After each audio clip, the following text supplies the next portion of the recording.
Well now, friends, settle in. The house has made all its little settling sounds for the night. The day's work is done, and the world outside has pulled a blanket of quiet over itself. There's a special kind of peace in this hour, isn't there? It's a quiet so deep you can almost hear the moon shining on the window pane, or the soft whisper of the leaves on that old oak tree out back. It's moments like these, when everything stills, that our minds are allowed to wander a little, and as we begin our time together tonight, if you feel so inclined, a simple click on that like button is always a lovely way to say hello. And if you subscribe, well, you'll always have a place here by the fireside when a new story is ready to be told. I do love reading your comments, you know. It's a genuine treat to hear where you're all listening from. Whether it's from a cozy porch swing in Tennessee, or a quiet apartment in the city, watching the lights twinkle far below, it makes this big world feel a little smaller, a little more like a neighborhood. All right now, and find that comfy spot. Let your head sink into the pillow. Let your arms and legs feel heavy and warm. Let the breath flow in and out. Easy now. Just easy, tonight. I want to take you on a journey. Not to a place you can find on any map, but to a time so long ago it almost feels like a dream.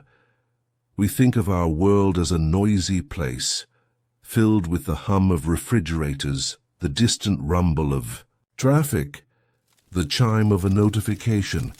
But the quiet we're feeling right now, this gentle, peaceful quiet, is actually an echo of a much older silence.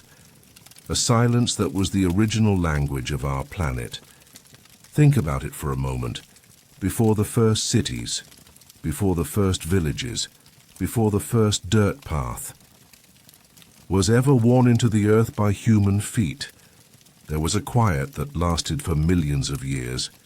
It wasn't an empty quiet. No, sir.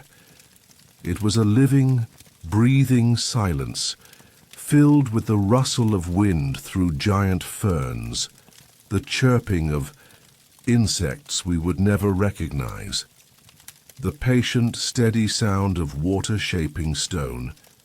It was the sound of the world simply as being, a world without a witness.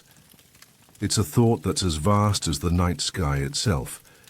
To imagine a time when the sun would rise and set, seasons would turn, great forests would grow and fall, all without a single mind to name it, to wonder at it, or to tell a story about it.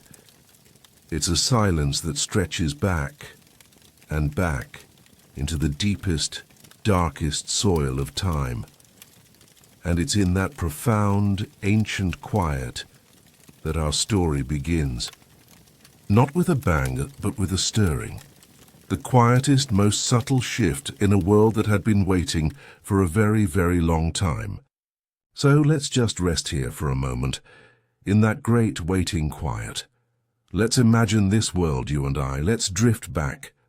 7 million years. A number so large it doesn't really mean much, does it? It's like trying to count the stars in the Milky Way. It's not a number you can hold in your hand. It's a feeling of deep time. The world our minds have landed in is one of breathtaking raw beauty. There are no roads, no fences, no borders drawn on a map. There is only the land, stretching out under a sun that feels somehow younger, and a sky that seems a deeper, purer blue. We are in Africa, along the spine of what will one day be called the Great Rift Valley. Immense volcanoes, old even then, sleep on the horizon, their peaks shrouded in mist. Great grassy savannas ripple in the wind like a golden ocean, dotted with acacia trees that cast long skeletal shadows in the late afternoon sun. This landscape is a mosaic of greens and golds, of rich red earth and dark volcanic rock, and the air itself. It's thick with the scent of damp soil after a brief heavy rain, the sweet cloying perfume of 1,000 different blossoms, and the clean, crisp smell of distant mountains. The only sounds are the ones born of the earth itself. The low hum of 1,000,000 insects, the call of a bird we would not know echoing from the deep green canopy of a nearby forest. The patient rush of a river, endlessly carving its path to a sea no one has ever named. For millions of years, this has been the rhythm of things. The sun rises, warms the earth, and sets. The rains come, and the land explodes into life. The sea. Dry season follows, and the world holds its breath waiting. It's a grand, unceasing dance of life and death, of growth and decay, but it's a dance without an audience. The mountains are the only grandfathers here, the river the only storyteller. They hold the memory of epochs, of ages of unimaginable change, all in a profound and unbroken silence. But now, if you listen closely, past the sound of the wind and the river, you can sense a change. It's not a loud change, it's a tiny, almost imperceptible shift in the great, ancient rhythm of the world. It's happening right there, at the edge of that dense green forest, where the trees begin to thin and give way to the open grassland. Something is about to step out into the sun, something that will carry the memory of the forest in its heart, but will set its face towards the endless horizon. A new story is about to be written, not in stone or water, but in footsteps. And so it happens, a footstep, then another. Have you ever watched a baby learn to walk? I mean really watched. You see the fierce concentration in their eyes, the way they pull themselves up, wobbly and uncertain. Their little legs shake. They plant their feet wide, trying to find a center of gravity they never knew they needed. And then they let go. For one terrifying, exhilarating moment, they are suspended between falling and flying. And they take that first step. It's a lurch, a stumble, but it is a step. And in that single, clumsy motion, their entire world changes. They are no longer crawlers. They are walkers. Their perspective is higher. Their hands, which were once used for scrambling along the floor, are suddenly free. Now behold that image in your mind, that feeling of monumental effort, of a world cracked wide open. And let's travel back to the edge of that ancient African forest. The creature that takes these first tentative steps is not human as we know it. Not yet. This is Australopithecus, one of our earliest known ancestors, a small creature somewhere between ape and human, living a life dictated by the forest canopy. But the forest is changing, thinning out. The world is becoming more open, and to survive in it, you have to see what's coming. And so this ancestor of ours, does what that baby does. It lets go. It pushes up from its knuckles, straightens its spine, and stands. Imagine the feeling. The muscles in the legs screaming with the strain of a new and difficult job. The spine, learning to be a pillar instead of an arch. And the view. My goodness, the view. For the first time, this creature can see over the tall, whispering savanna grass. It can spot the flick of a predator's ear in the distance, or the shimmer of a water source far away. It's a revelation, but the most profound change, the one that will set the course for all of human history, is what happens to the hands. They are no longer feet. They are no longer needed to carry the body's weight. For the first time in millions of years of evolution, they are gloriously, wonderfully unemployed. They hang there at the creature's sides, empty. What can they do now? They can gesture. They can hold an infant close to the chest while walking. They can carry precious, high-energy fruit back to a safe place. They are free to explore the world in a new way, to touch, to feel, to test, to learn the texture of bark, the sharpness of a broken branch, the smoothness of a river stone. These hands, these newly liberated tools of curiosity, are dangling by the sides of our distant ancestor. They are itching for a purpose. And in a moment, one of them is going to reach down and pick something up, something that will feel just right in the palm, something that will change the world far more than that first wobbly step ever did. For an age I knew nothing but the sun and the rain. My world was the cool, damp earth beneath me and the vast changing sky above. I felt the warmth of 1,000 mornings sink into my skin and the chill of 1,000 nights. I listened to the wind telling its long, slow stories to the grass. I was a fragment of an older mountain, a piece of flint, sharp-edged and patient. I had no name and I had no purpose, I simply was. Then came the change. It was not the wind or the rain. It was a warmth, a pressure, a gentle enclosing. The world tilted, spun, and for the first time I was lifted from the soil that had been my only home. I was rising, ascending into a strange new sky. I was cradled in a palm, a place of surprising softness and calloused strength. Curious fingers traced my sharpest edge. I was turned over and over, examined in the bright sunlight. I felt no fear, for fear was not a thing I knew. I felt only this new curiosity, this focused attention from the creature who held me. Its thoughts were not my thoughts, but I could feel the energy of its searching mind. A question being asked, not in sounds but in touch. I was brought close to another object, a hard round shell on the ground, a nut that had fallen from a tall tree. The creature had tried before to open it with its teeth, with its bare hands, all without success. But now, it had me. The hand that held me drew back, and then swung, forward with a speed that was new to my long, slow existence. There was a sharp crack, a sound that echoed in the quiet air. It was not my sound, but the sound of the shell giving way. And then again. Another swing, another crack. The tough outer casing fell away, revealing the rich meat within. A low sound came from the creature, a grunt of satisfaction, of surprise, of discovery. I had done it, or rather, the hand and I had done it together. I was no longer just a stone. I was an answer.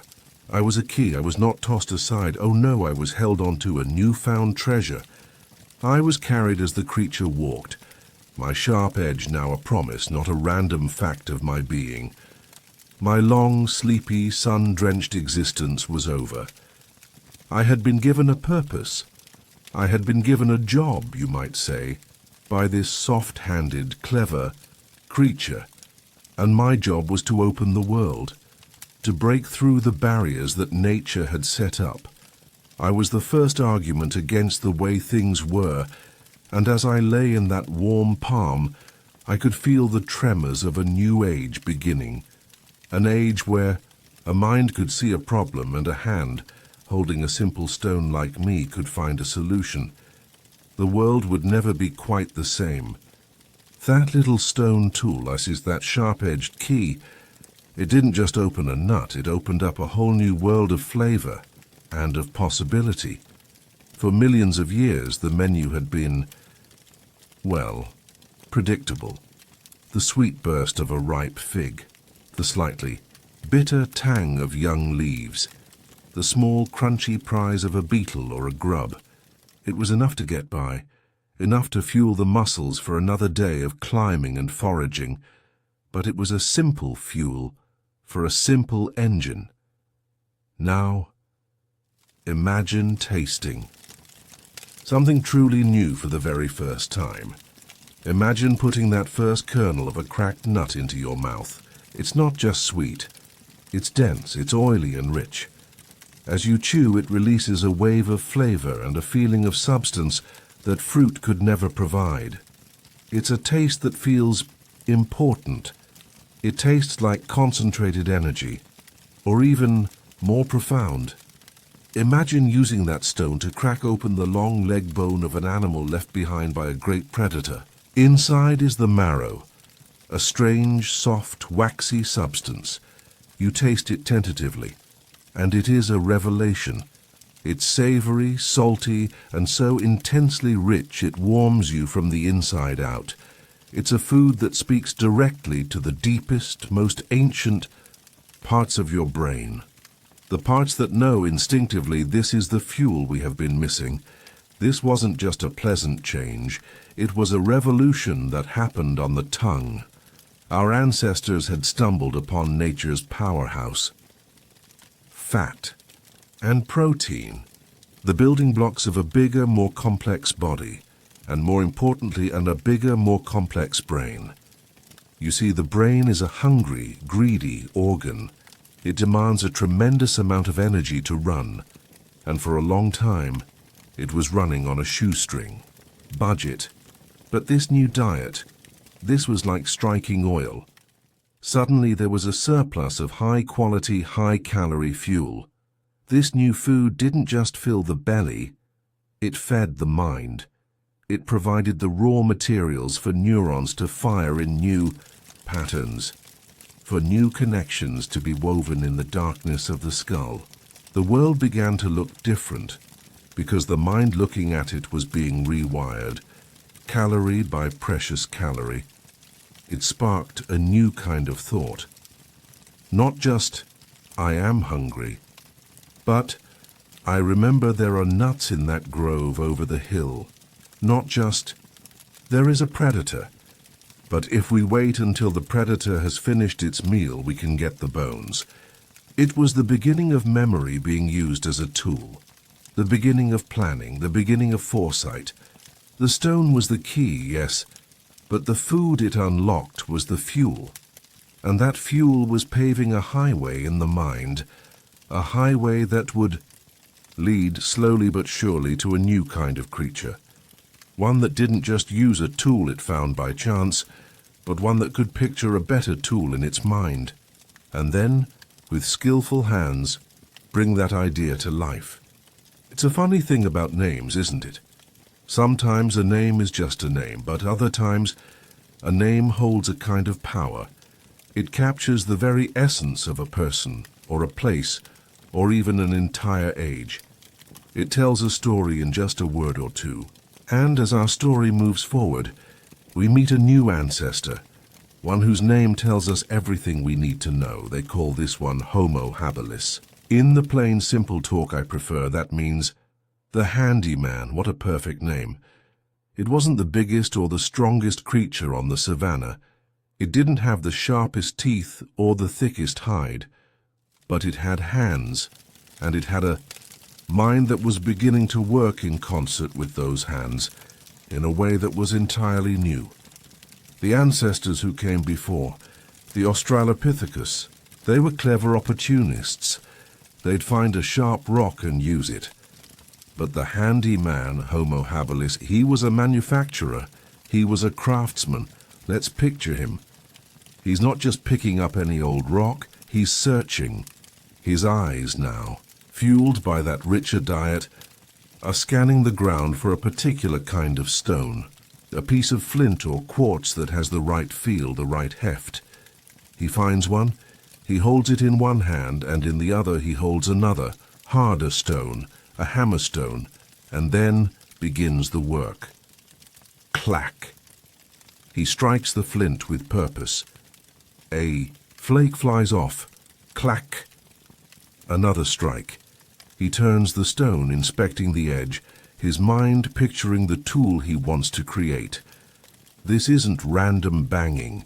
This is a process. It is a design. It is the birth of technology. He is creating what we now call the older one chopper, a simple teardrop-shaped tool sharp on one end, rounded on the other to fit snugly in the palm. It may not look like much to our modern eyes. It's a humble thing. But I tell you what, that simple stone tool was the most advanced piece of technology on planet Earth for nearly 1 million years. It was the iPhone of its day. It was a key that could butcher a carcass, sharpen a stick into a spear, or defend against a predator. And here's the most important part. These tools, they are often found in large numbers, all in one place. These were not just made on the fly. These were workshops. These were the first factories, which means Homo habilis wasn't just a lone genius. They were teachers. They gathered in small communities, perhaps in the shade of a large acacia tree. And they shared this knowledge. The old taught the young. One would demonstrate and the other would watch and learn and try. Can you imagine it? The quiet concentration, the sound of stone striking stone, the shared grunt of approval when a particularly fine, sharp edge was made. This is more than just tool-making. This is the beginning of culture, the beginning of a shared body of knowledge passed down through generations. And in that sharing, in that simple act of working together, they found something just as valuable as the sharpest stone, a new kind of strength. That new kind of strength, the one born from shared work, it was about more than just making better tools. It was about making a better, safer life. To understand how much better, let's imagine for a moment what it was like to be alone. In that ancient world, imagine being just one set of eyes always scanning the horizon, one set of ears always listening for the snap of a twig that means danger. Sleep is never deep because some part of you must always remain on guard. A sudden illness, a twisted ankle on a rock, and your story is over. The food you eat is only what your own two hands can gather or scavenge. The world is vast and you are terribly, terribly small within it. It is a life lived on the very edge of fear. Now erase that picture, and let's paint a new one. Instead of one, there are 10 or 20. They make their camp near a rocky outcrop with a clear view of the savannah below. The fear doesn't vanish completely. No, that would be foolish. But it changes. It recedes. It becomes manageable. Because now there are 20 sets of eyes to scan the horizon. There are 20 sets of ears to listen for danger. One person can sleep soundly, deeply, because they know with a trust that is deeper than words that another is keeping watch. An injured member of the group isn't left behind. They are protected, and food is brought to them until they heal. That simple act, the sharing of a piece of roasted meat with someone who cannot provide for themselves, is the cornerstone of everything we would later call humanity. It is empathy, made real, and the hunt changes too. A single hunter might be able to take down a small animal, but a group can work together. They can coordinate, driving a larger animal into a trap, or working as a team to fend off other scavengers from a precious carcass. There's a confidence that comes from standing shoulder to shoulder with your kin, all of you holding those simple stone choppers, a united front against the dangers of the world. This is the birth of the community. It's more than just a collection of individuals. It's a single living organism, breathing together, working together. It's the warmth of the fire, yes, but it's also the warmth of another body sleeping nearby. It's the comfort in a familiar face. It's the quiet understanding that your survival is tied to mine and mine to yours. But this new, more complicated life of cooperation, it brings new challenges. How do you signal that danger is coming from the east, not the west? How do you show someone the best way to flake a stone using just your hands? How do you share the memory of a fruitful berry patch you found yesterday? The bonds of trust and cooperation are growing stronger, but the tools they have to communicate, they are still so simple. A new pressure is building, a need to give a voice to this web of new feelings, new plans, and new partnerships. A need for something like language. So there they are, a small band of our ancestors, bound together by the invisible threads of mutual need and trust. A community, and they have a growing need to share their thoughts. But what happens when you don't have words? Let's just sit with that for a moment. Try to imagine a world not just without your language, but without any language as we know it. A world without names for things. No word for sun or moon or love or sadness. The silence is the first thing you'd notice. The absence of chatter. No stories told around the fire at night. No gossip, no gentle teasing. No way to speak of yesterday's hunt or to plan for tomorrow's gathering. The past and the future, as concepts to be discussed, simply don't exist. There is only the intense, vivid, and demanding present moment. But that silence was not empty. It was filled with its own kind of communication, a language of raw, unfiltered sound, a sharp, barking cry from the one keeping watch. And everyone instantly knows the shape in the sky is an eagle, and they must find cover. A low, soft cooing sound from a mother to her child, a universal sound of comfort that needs no translation. A specific grunt that means, "Look what I have found." A deeper, guttural roar to warn a rival clan away from a water source. Each sound was a tool, as real and as vital as their stone choppers. It had one job, and it did it perfectly. There was no poetry, no deception, only pure direct meaning. Danger, food, come here, go away. It was a language of immediate survival, and it was a language spoken with the whole body. The hands, now free, became eloquent storytellers. A finger points, a hand beckons, a palm held up flat means stop. A gentle touch on the shoulder offers reassurance that is deeper than any word of comfort we could muster today. The eyes, too, held long conversations. A shared glance across the fire could seal an alliance or signal a warning. You could read trust or fear or curiosity in another's gaze in a fraction of a second. It was a communication that was honest, because it had to be. There was no way to hide what you were feeling when your entire body was the dictionary. This was their world. A rich, complex web of sounds, gestures, and gazes, all woven together in the great silence where words had not yet been born. It was enough. For a very long time it was enough. But that restless, growing brain, that engine being fed a new, richer fuel, it was beginning to have more to say than a grunt or a gesture could convey. The foundation was laid, but a new kind of builder was coming, a taller, stronger ancestor, destined to walk out of Africa and across the world, an ancestor who would need a voice to match the size of their journey. Hindsight is a powerful thing. When you know the end of a story, all the small beginnings take on a new and profound meaning. Looking back now from our comfortable chairs through the long, long telescope of time, we can see the next figure. Step onto the stage, and we can't help but feel a sense of destiny in their arrival.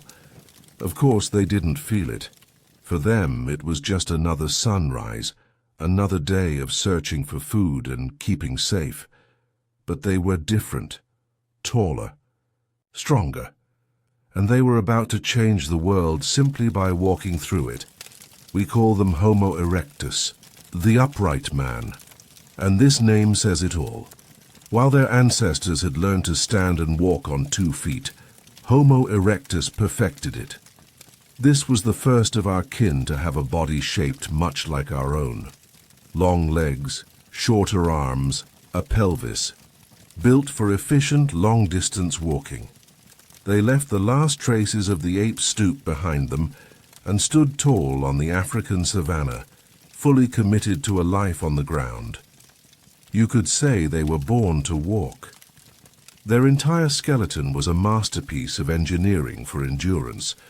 They could cover vast distances under the hot sun, their new, taller bodies better at shedding heat, their stride long and easy. They were not just surviving on the Great Plains. They were built for them, and their faces were changing too. The brain inside the skull was growing larger, a full third larger than that of Homo habilis. You could almost see it in their eyes, a new light, a deeper awareness, a mind capable of more complex planning, of holding more detailed mental maps of the world around them, a mind that could look at a piece of flint and not just see a simple chopper, but could envision a more elegant, more effective, and more beautiful tool. For nearly 2 million years, they would be the dominant human species on the planet. Think of that, an unbroken chain of generations, stretching for a length of time we can barely comprehend. But for now, let's just see them there, a small family group, standing at the edge of a great dusty plain. The sun is climbing high in the sky. A gentle wind ripples through the grass, carrying scents from lands they have never seen. There's a restlessness in them, a curiosity that is now written into their very bones. Their legs were made for walking, and the world in front of them is wide and open, an endless invitation. They don't know what lies beyond the horizon. They have no concept of continents or oceans, but they can feel the pull of it, the pull of the unknown, and they are about to answer that call. And in doing so, they will begin the greatest journey in the history of life on Earth. And so they walked. But I want you to do something for me now. I want you to erase the image you might have in your mind of a determined tribe marching purposefully across the desert with a clear destination in sight. It wasn't like that at all. The great journey out of Africa, the one that would eventually populate the entire globe, was a much slower, quieter, and more accidental thing. Think of it less like a single, epic journey, and more like the way a puddle spreads after a rainstorm, or maybe like the way a family grows. A son finds a mate and sets up his camp just over the next ridge from his parents. A daughter's family follows a river a few miles downstream to find a better stand of fruit trees. Generation after generation, this slow, almost imperceptible drift continues. It's a movement as natural and unthinking as breathing. There was no map. There was no grand plan. There was only the rhythm of the seasons, the endless pursuit of the herds of grazing animals that were their lifeblood, and the simple, quiet curiosity about what might lie on the other side of that mountain range or across that shallow sea. Let's imagine one of those small bands. They carry with them everything they own, a few stone tools, the knowledge of how to make more. The memory of which plants heal and which ones harm, and their most precious possession tended to with a sacred care, a smouldering ember wrapped in green leaves and clay. They carried fire itself. They were a thin, slow trickle of humanity, seeping out of its ancestral home.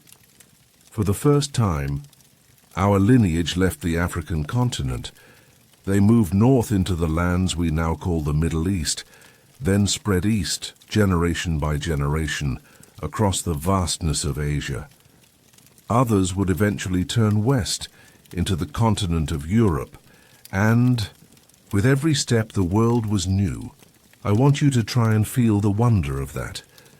Imagine being the first human to ever feel the cold, soft kiss of a snowflake on your face.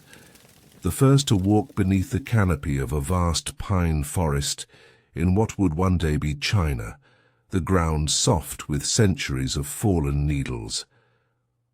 The first to taste a strange sweet berry or hunt an animal no ancestor had ever seen. Every day was a test of the skills and the resilience they had honed over 1,000,000 years.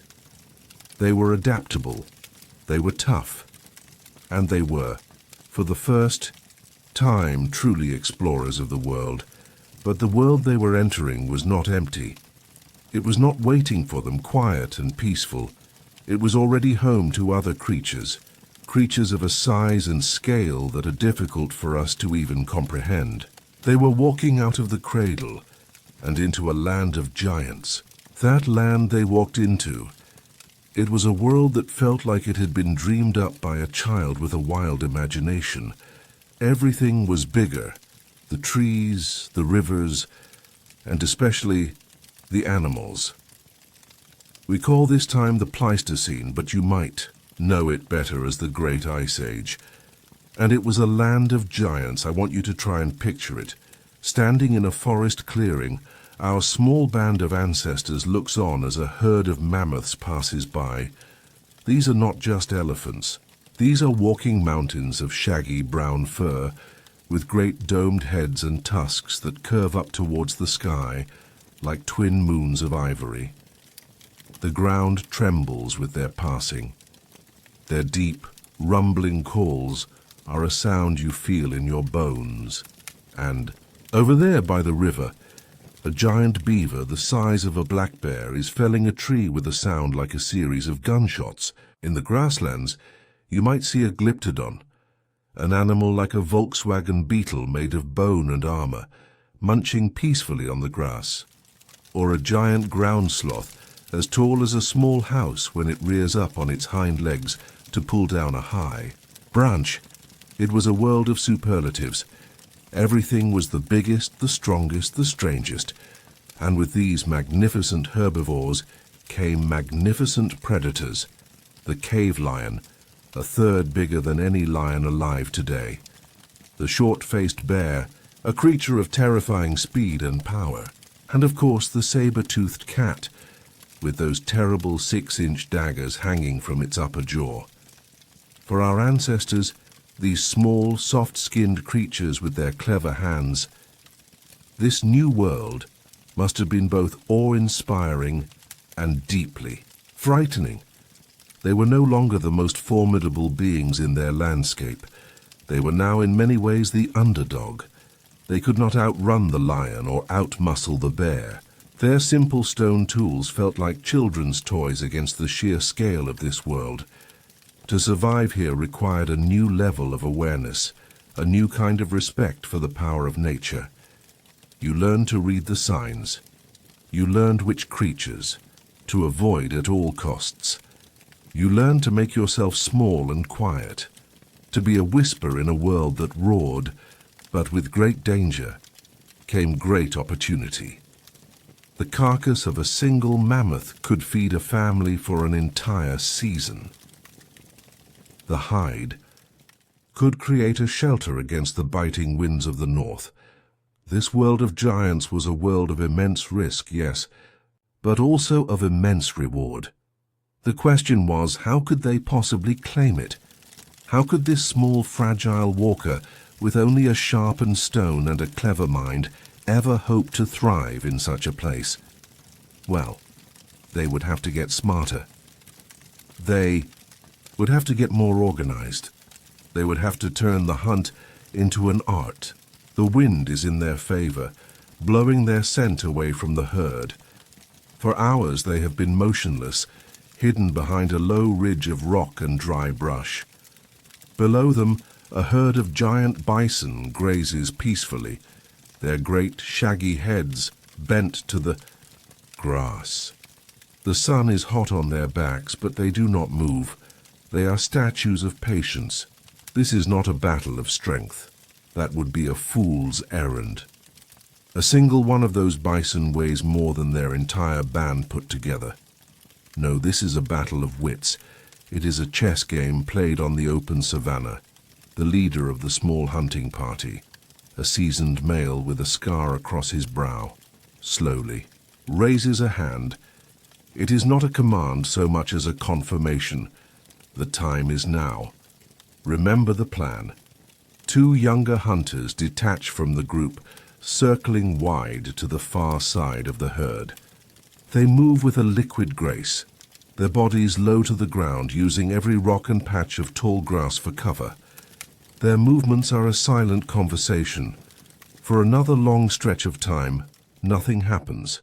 The world is just the buzz of insects and the rhythmic chewing of the great beasts. Then, a sudden shout from the far side. The two young hunters leap up, waving their arms, creating a sudden explosion of noise and movement. The herd, startled, panics, but they do not scatter randomly. They thunder away from the noise, just as the hunters had planned, straight towards a narrow, muddy ravine where the footing is treacherous. Now the rest of the hunters move. They don't chase the whole herd. They focus on one, a slightly older animal at the back, a little slower than the rest. They work as a team, their silent signals flowing between them, guiding the terrified animal, separating it from the safety of its kin. It stumbles into the muddy ground by the ravine, its powerful legs sinking, its momentum lost. And only then, when the great beast is at its most vulnerable, do they close in. They move with a swift, practiced efficiency, their sharpened stones and fire-hardened wooden spears finding their marks. There is no wasted motion. It is a dangerous, brutal dance, but a dance with clear, rehearsed steps. Soon it is over. The great animal lies still. The hunters are breathing heavily, their bodies slick with sweat, but their eyes shine with success. They stand for a moment in the sudden quiet, a small band of fragile, intelligent beings who have, through patience and cooperation, imposed their will upon this world of giants. They have won the day's food. They have secured the survival of their clan for another week, maybe more. But the sun is beginning to sink low, painting the sky in shades of orange and purple. The hard work is only just beginning, and the long, dark night, with its own set of dangers, is on its way. The triumph of the hunt fades with the last light of day. The belly is full, the clan is safe for now, but the night brings its own kind of hunt, and in the dark, we are the prey. Let's listen, you and I. Let's listen to the thoughts of one of those hunters, huddled with his family in the back of a shallow cave. There are no words in his mind, not like we know them. There are only feelings and pictures and ancient fears that are as old as time itself. The cold comes first. It is a living thing, a slow, creeping predator that leaches the warmth from your bones. The meat in my belly is a warm stone, but the stone is shrinking. My skin prickles. I pull my fur wrap tighter, but the cold finds the gaps. It is a patient enemy, the cold. It knows it has all night. Then comes the darkness. It is not the gentle, civilized dark of your modern world, filled with the glow of streetlights and the moon. This is a perfect, profound blackness, an ink that smothers the world. My eyes are wide open, but they see nothing, and so the mind, in the absence of light, paints its own pictures. Every shadow that I thought I saw before the sun died, it now has teeth. Every strange rock formation is a crouching beast, and with the darkness come the sounds. The night has 1,000 voices, and none of them are friendly. Far away, the roar of a cave lion, a sound that rattles the very stones we lie on. Closer, the high laughing cry of a hyena.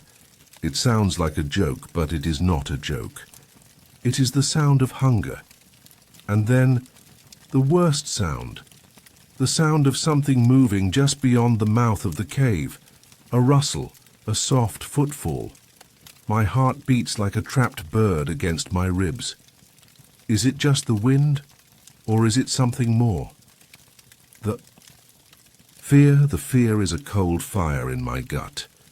During the day, with the sun on my shoulders and my brothers by my side, I am a hunter.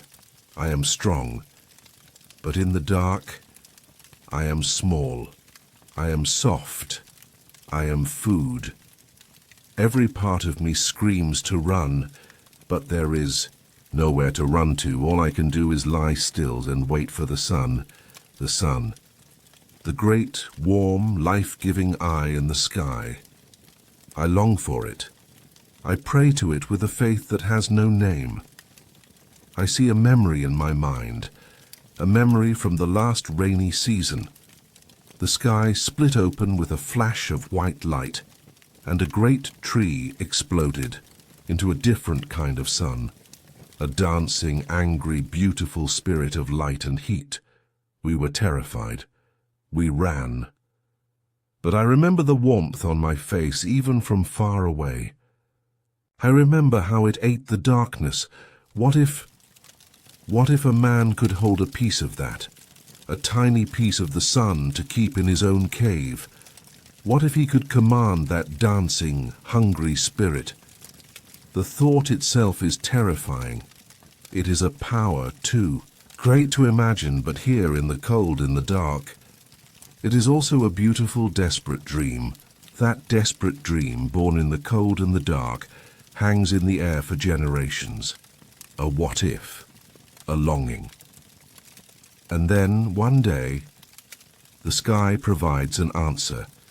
It begins not with a gift, but with a threat. The air grows heavy and still. The birds fall silent. The very leaves on the trees seem to hold their breath. There's a strange metallic smell in the air, the smell of ozone. Every creature on the savannah knows this feeling. It is the deep, unnerving quiet before the storm. Then the sky, which a moment ago was a brilliant blue, turns the color of a deep bruise. The wind awakens, first as a whisper, then as a howl. And from the horizon, a low rumble begins, a sound, like a great beast clearing its throat. Our small band of ancestors huddles together in a shallow overhang of rock, watching as the world is consumed by the storm's fury. Rain comes down not in drops, but in solid driving sheets. The world dissolves into a churning chaos of wind and water, and then it happens. A flash of light so brilliant it erases the world, burning a white-hot image of the landscape onto the back of their eyes. And with it, not after it, but in the exact same instant, a sound. A deafening, explosive crack that feels as if the sky itself has been torn in two. Their immediate reaction is pure animal terror. They cry out, shielding their faces, pressing themselves flat against the rock. This is the raw, untamable power of the sky. This is a force of utter destruction, but when they dare to look again, something has changed. The storm is already beginning to move on, the rain softening to a steady hiss. But on the ridge across from their shelter, a great dead sycamore tree is now wearing a crown of fire. The lightning has given it a terrible, beautiful life. It writhes and dances, a column of orange and yellow light against the dark, bruised sky. It spits sparks and roars with a hungry voice. They watch it, mesmerized. The fear is still there, a cold knot in their stomachs. But now it is mixed with something else.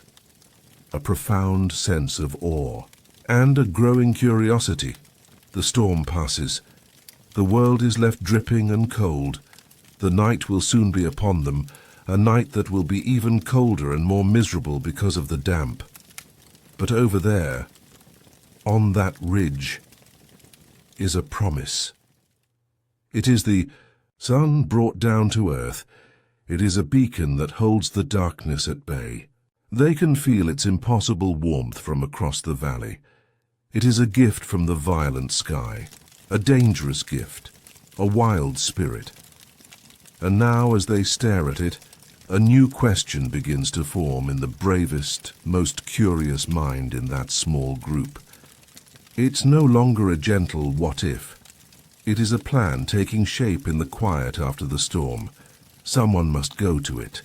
Someone must dare to approach the dancing spirit. And someone must try to bring it home. One of them moves.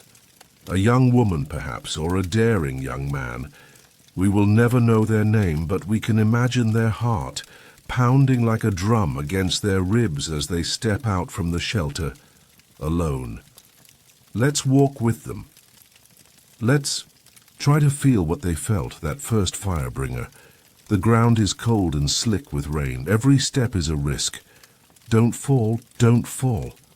The others are watching from the cave. Their eyes are big and round in the gloom. Do they think I am brave or a fool? I am not brave. I am cold. That is why I am doing this. I am so tired of being cold. The air is warmer now. I feel it on my face. It smells of smoke and thunder. The dancing spirit on the ridge. It roars at me. It crackles and spits. It does not want to be approached. Closer now. The heat is a wall. It pushes against me. My eyes water from the smoke. I see the black wood beneath the bright orange flowers of flame. The heart of the tree is still strong. My hand shakes. Don't touch the bright part. Touch the dark. Reach through the heat. Now. A branch comes free. It is heavy in my hand, heavier than I thought, and it is alive. It writhes. It bites me with tiny stinging sparks. But I have it. I have a piece of the sun. I have the dancing spirit turn up, walk back, and slowly, carefully. Don't let it die. Don't let it touch my fur wrap. Shield it from the wind. The darkness. It moves away from me. The things that hide in the shadows are how they retreat from my light. For the first time, the night is afraid of me. I see the cave. I see their faces painted in the flickering orange glow of the brand I carry. Their fear and their hope all mixed together. I am bringing them a new god, a new weapon, a new warmth. The firebringer steps into the cave and with great care places the burning branch into a small prepared pit ringed with stones. They feed it dry moss and twigs, coaxing the flame, nurturing it, and slowly, miraculously, the cave transforms. The deep, threatening shadows retreat to the corners and then vanish. The damp chill that has lived in their bones for so long begins to melt away, replaced by a deep, penetrating warmth. The sounds of the predators outside seem more distant now, less threatening. The fire has built a wall of light and sound and heat between the clan and the dangers of the night. They gather around it, their faces bathed in its golden light. They are silent, watching it with a mixture of reverence and utter wonder. They have done the impossible. They have stolen a star from the sky and brought it down into their cave. And in the heart of that small crackling flame, a new age for humankind has just begun. Before the fire, it was just a cave. Let's be clear about what that means. A cave was a shelter, nothing more. A crack in the rock to hide from the driving rain or the howl of the wind. You would retreat into it, but only so far. The back of the cave was a place of deep primordial fear, a swallowing darkness where unknown things might dwell. It was a place that smelled of damp stone, of mold, of the cold sweat of fear. It was a temporary refuge, not a place you would ever call home. Now, Shu, let's put the fire in the center of that cave, a small, tame, crackling sun, and watch as everything changes. The very first thing to change is the darkness. It no longer owns the cave. It is pushed back, defeated, forced to linger only in the farthest, most forgotten corners. The space which once felt small and oppressive now feels larger, known, and safe.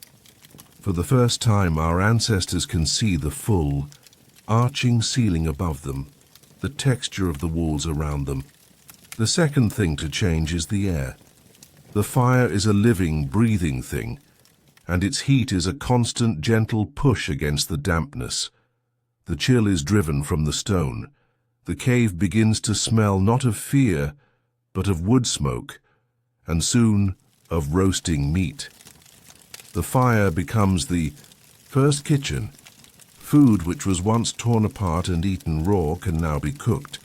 This not only makes it safer and kills parasites, but it unlocks nutrients, making the food easier to digest.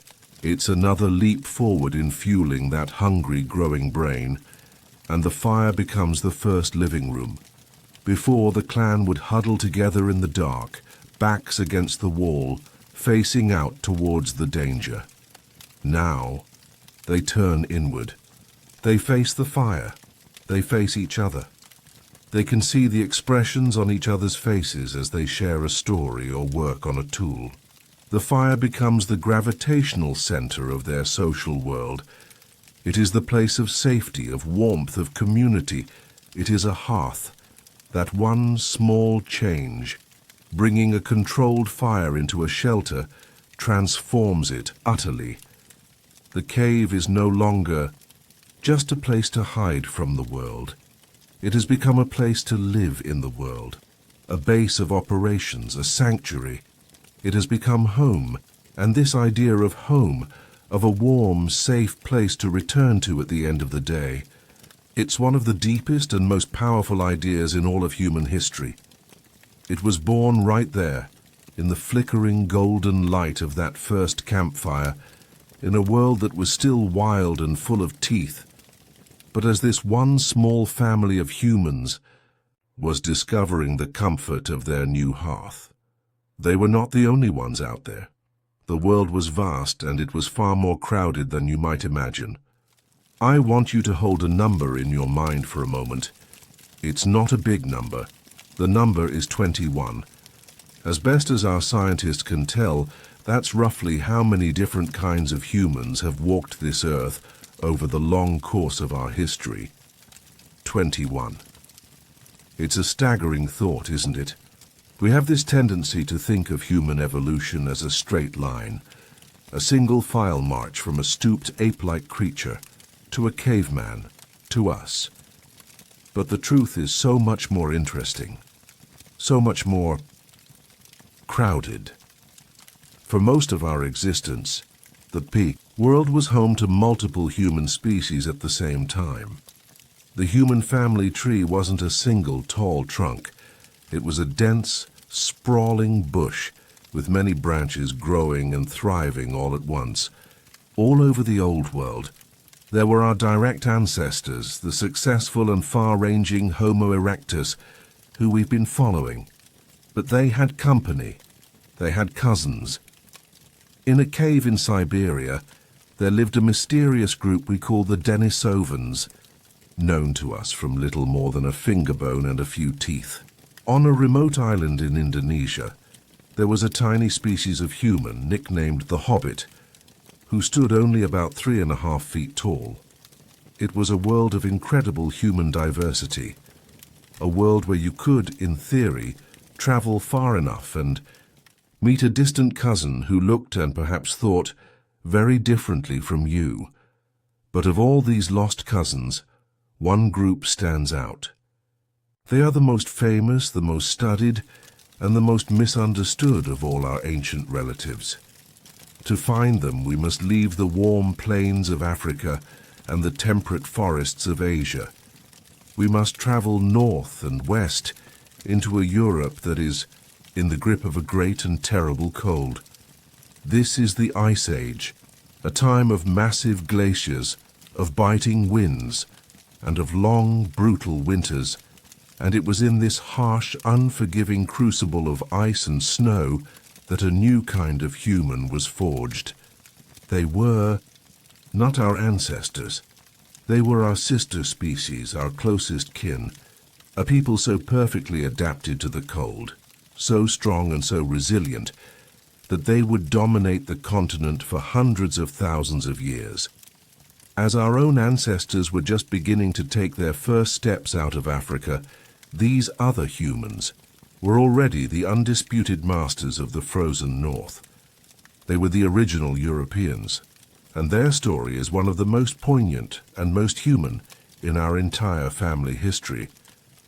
We call them Neanderthals, named for the valley in Germany where their first recognized remains were found, and for a long time we pictured them as brutish, dim-witted cavemen.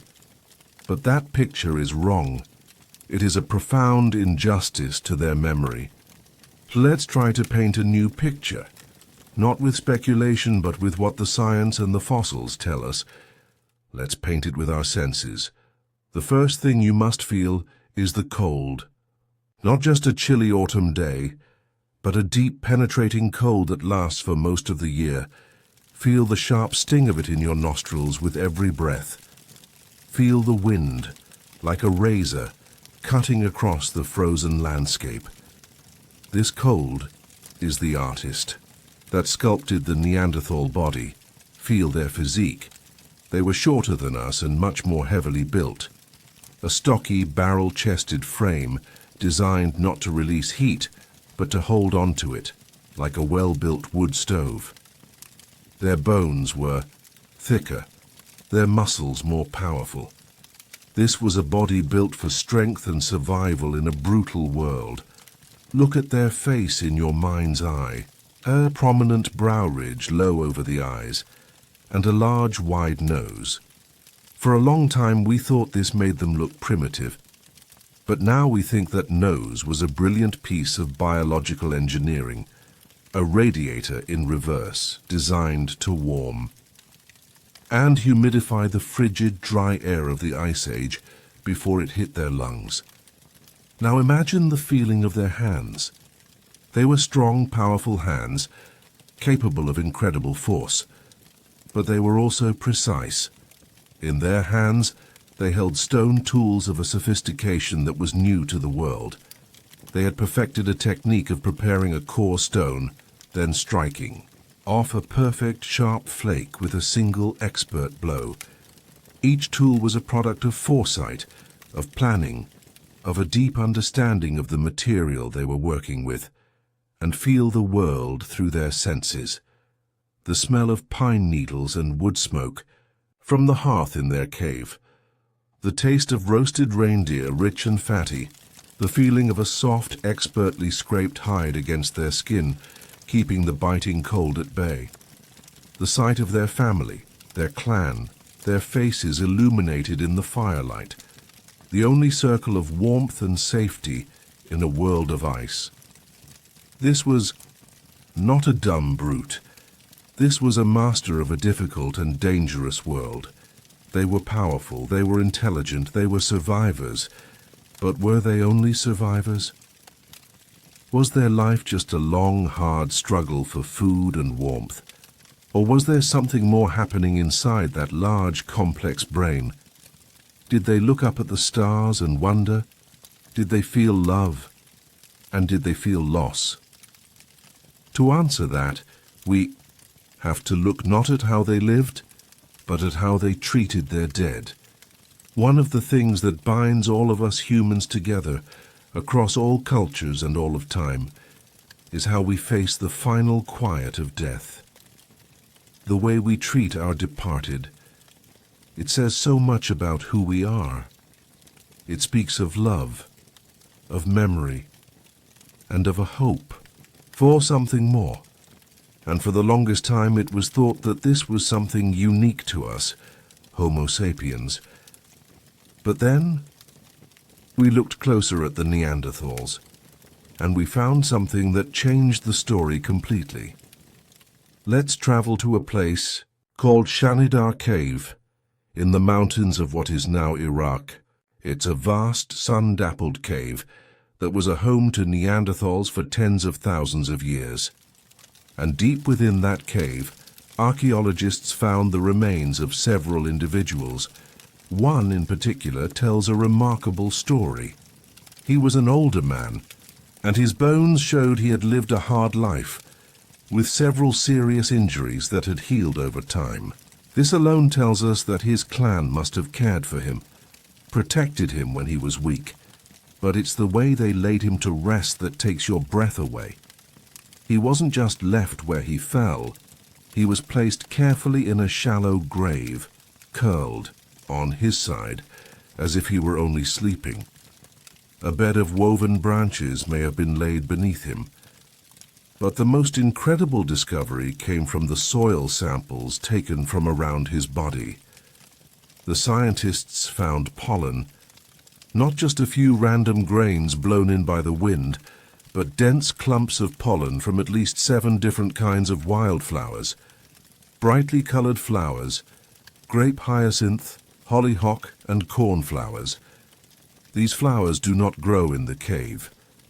Now, there is debate about this, as there always is in science, but the evidence suggests a beautiful and deeply human possibility. That his family, his clan, went out onto the hillside and gathered bouquets of the brightest flowers they could find and laid them upon his body as they said their final goodbyes. Think about that. These supposedly brutish people of the Ice Age, these tough, hardened survivors, taking the time to perform such a tender, gentle ritual. Why would they do this? It tells us they felt grief. It tells us that this man was not just a member of the clan, but an individual who was loved, whose absence would leave a hole in their lives. It is a testament to the power of their social bonds, and it hints at something even deeper. A ritual burial is not just about disposing of a body. It's about the soul. It suggests they were capable of abstract thought, of wondering about the great mystery. Is this all there is, or does some part of us journey on? We can't know what they believed, but in that simple, beautiful act of laying a loved one to rest on a bed of flowers, we can hear the first faint whispers of spirituality in the human story. And if their hearts were so full, and if they could feel so deeply, what other arts did they possess to express the feelings that had no names? If they had an art for the soul, did they also have an art for the ear? If they could speak to the great mystery with flowers, could they also speak to each other with a beauty that wasn't a word or a gesture? For the answer, we go to another cave, this time in modern-day Slovenia. And we look at an object so humble you might overlook it. It's a piece of bone from the leg of a young cave bear. But this bone is special. It has holes in it, drilled with a purpose. For 60,000 years, this piece of bone lay in the dark earth of the cave floor. It was silent. It was silent as the great glaciers ground their way across the continent and then retreated. It was silent as forests of pine and birch grew and thrived and died. It was silent through countless cycles of the moon and sun. It held its breath for an expanse of time that is simply too large for our hearts to hold. Now, some scientists will tell you that the holes were made by the teeth of a hyena, a random accident of nature. And maybe they are right. But when you look at the spacing of them, when you hold the idea of it in your mind, you can't help but wonder. Let's imagine it wasn't an accident. Let's imagine a Neanderthal sitting by the fire, carefully, painstakingly drilling those holes with a sharp stone point. What was he thinking? Was he trying to copy the song of a bird he heard in the brief summer? Was he trying to create a sound to soothe a crying child, or to accompany the telling of a great story? We don't know. But let's imagine the moment, he finished, the moment he lifted this simple, hollowed-out bone to his lips, and for the first time, he blew, and a sound broke the silence of 60,000 years. It probably wasn't a complex melody. Perhaps just 2 or 3 haunting hollow notes, a simple scale. But it was a sound made not for warning of danger or calling for help. It was a sound made purely for the sake of its own beauty. It was the first music. Think of it. In a world of ice and stone and survival, a world of struggle and strength, there was also this, a moment of pure, unnecessary beauty, a song in the darkness. It tells us more about the soul of the Neanderthal than any pile of bones ever could. They were not just surviving, they were truly living, and as they lived their rich, complex lives in their European homeland, a change was coming. Far to the south and to the east, another kind of human, our own direct line, was on the move. They had mastered the art of fire, the art of the hunt, and the art of community. And now, their long, slow journey was bringing them ever closer to the lands of their most famous cousins. The world was about to get a little more crowded. And so, as the Neanderthals mastered their frozen world, a new story was taking root back in the warm sunshine of Africa. The story of us. We call ourselves Homo sapiens, the wise man. It's a bold name, isn't it? A little bit proud, perhaps. It's not a name about our hands or how we walk. It's a name about our minds. And it signals a change in the direction of our family's story. If you look at one of these early sapiens, you might not see a world-conquering creature. Compared to their Neanderthal cousins, they were gracile, a word scientists use that means slender, less brawny. They didn't have the same raw physical power. Their bones were lighter. They weren't built like a wood stove for the cold. They were built like a long-distance runner for the warm open plains of our African birthplace. The critical difference wasn't in the hardware of the body, but in the software of the brain. Our brains weren't necessarily larger than a Neanderthal's, but it seems they were wired in a new way.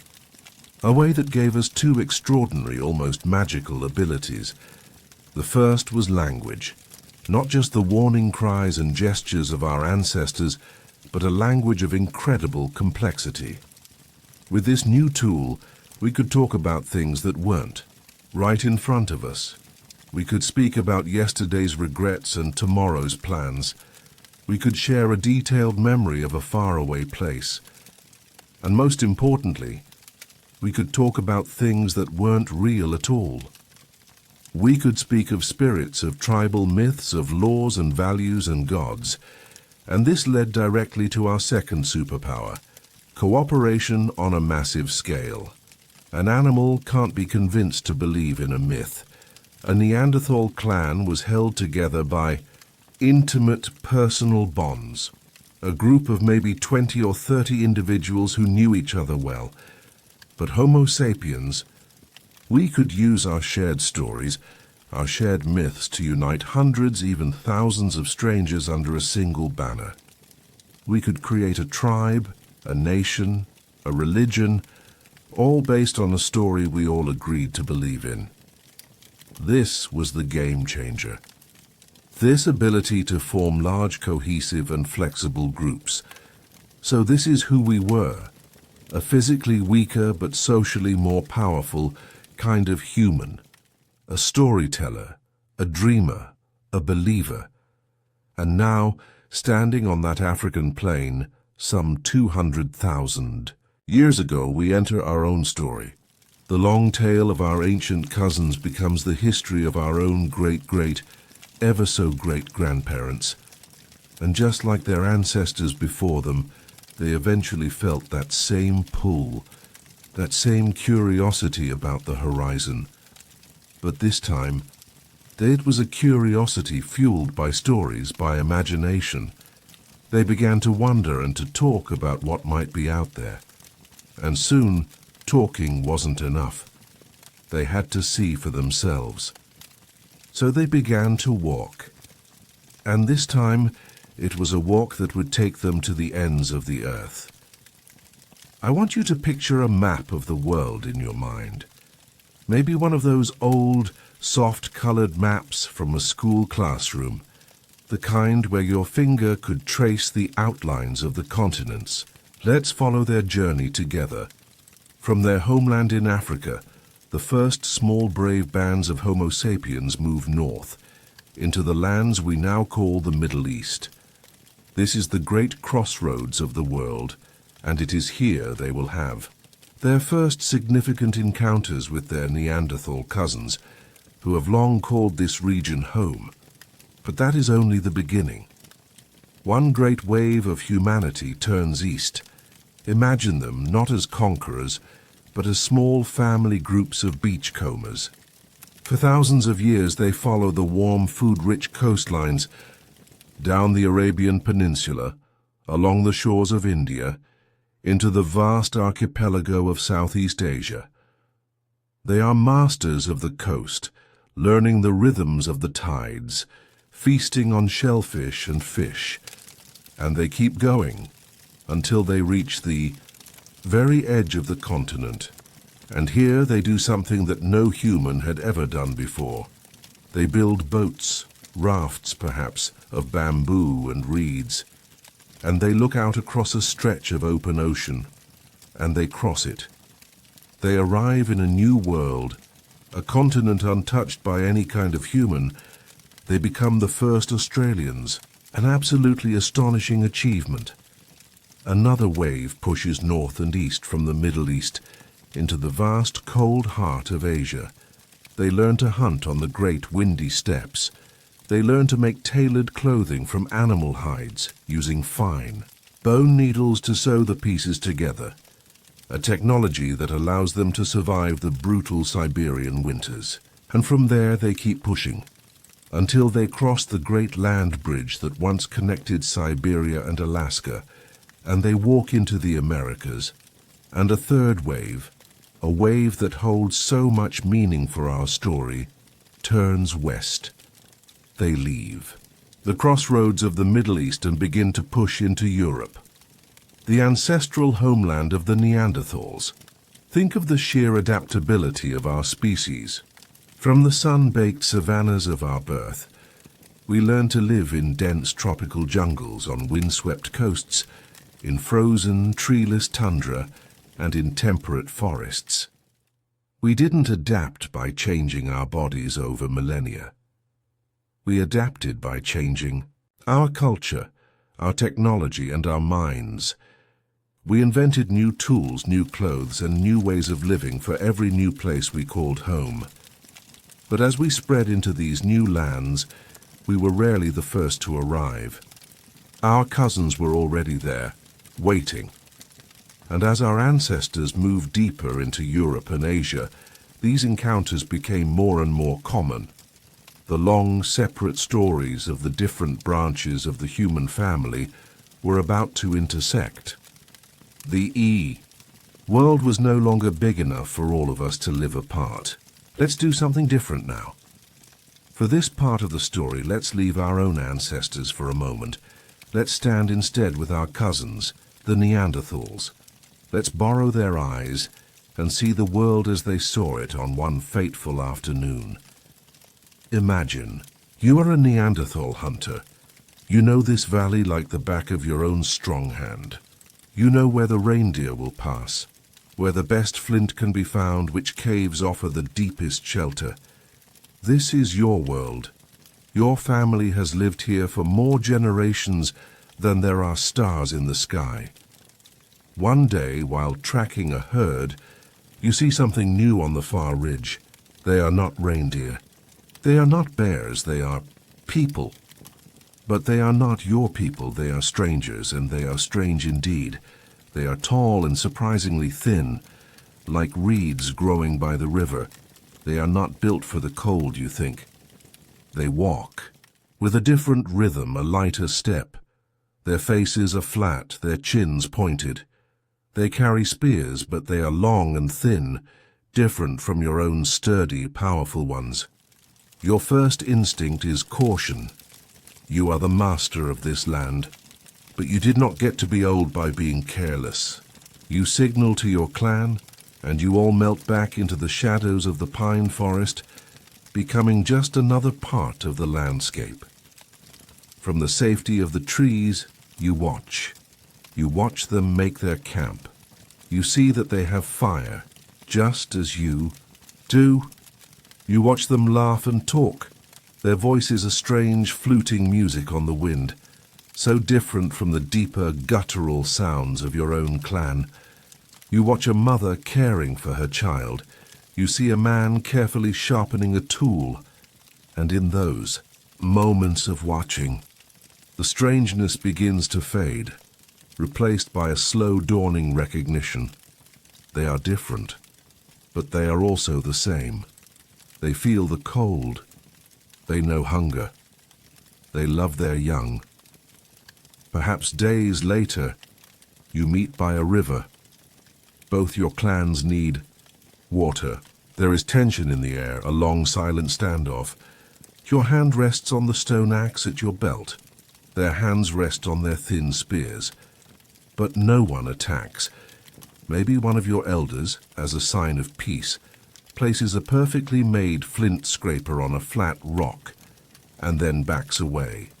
And one of the tall strangers approaches, picks it up, marvels at its craftsmanship, and in its place they leave a string of polished seashells, objects of beauty from a sea that is 1,000 miles away, a sea you have never seen. This is how it might have begun. Not with a great war, but with a quiet exchange, a silent acknowledgement of skill, of intelligence, of a shared humanity. There was surely conflict. There was competition for food and for shelter, but there must have also been curiosity. And over the thousands of years that you lived side by side in the same world, maybe, just maybe, there was something more. That something more, nay, that question we left hanging in the air.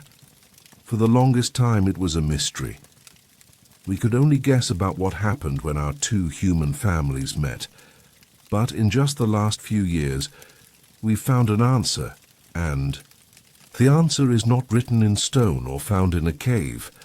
It's written inside of you. Remember when we spoke of the human family tree being a sprawling bush with many branches? Remember those lost cousins? It turns out that those branches were not as separate as we once believed. They could touch, they could intertwine. Scientists have now learned to do something that feels like pure magic.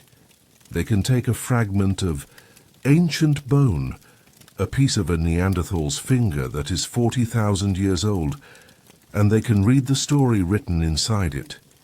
They can read its DNA. And when they compared that ancient story with our own, they found that the books were not entirely different. They found Neanderthal sentences written inside the story of modern humans. What this means is almost too incredible to believe. It means that somewhere, in a cold valley in Ice Age Europe, or a sun-drenched cave in the Middle East, a Homo sapiens, man and a Neanderthal woman, or a Neanderthal man and a sapiens woman, fell in love, or at least they came together and had a child. And that child, a hybrid of two different human worlds, grew up and had children of their own. And that story happened more than once. Today, almost every human on Earth whose ancestors came from outside of Africa carries a small piece of that legacy. The number is somewhere between 1 and 4%. Think about that. Right now, as you lie there listening, you, yourself, are carrying the ghost of our lost cousins within every cell of your body. A part of the Neanderthal people did not vanish.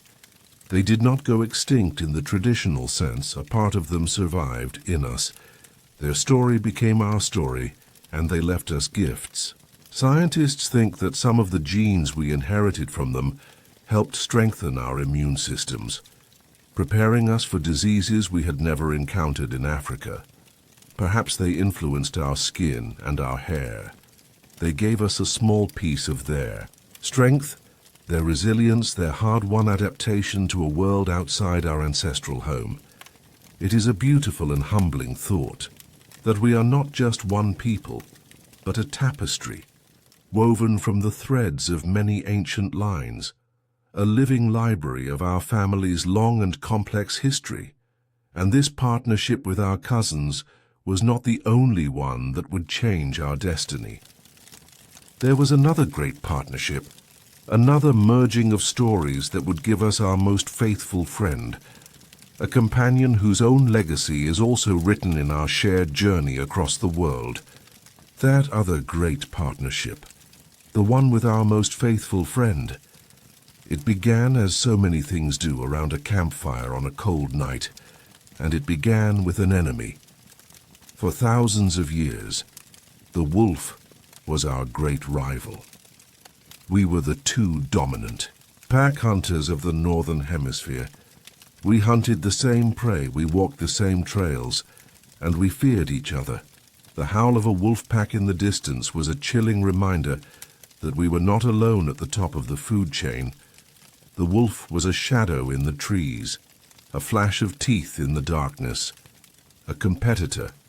Now, picture the dog you have known and loved. Think of that warm, trusting weight resting on your feet at the end of the bed. Think of the boundless, slobbery joy of a greeting at the door, the unconditional loyalty in a pair of soft brown eyes.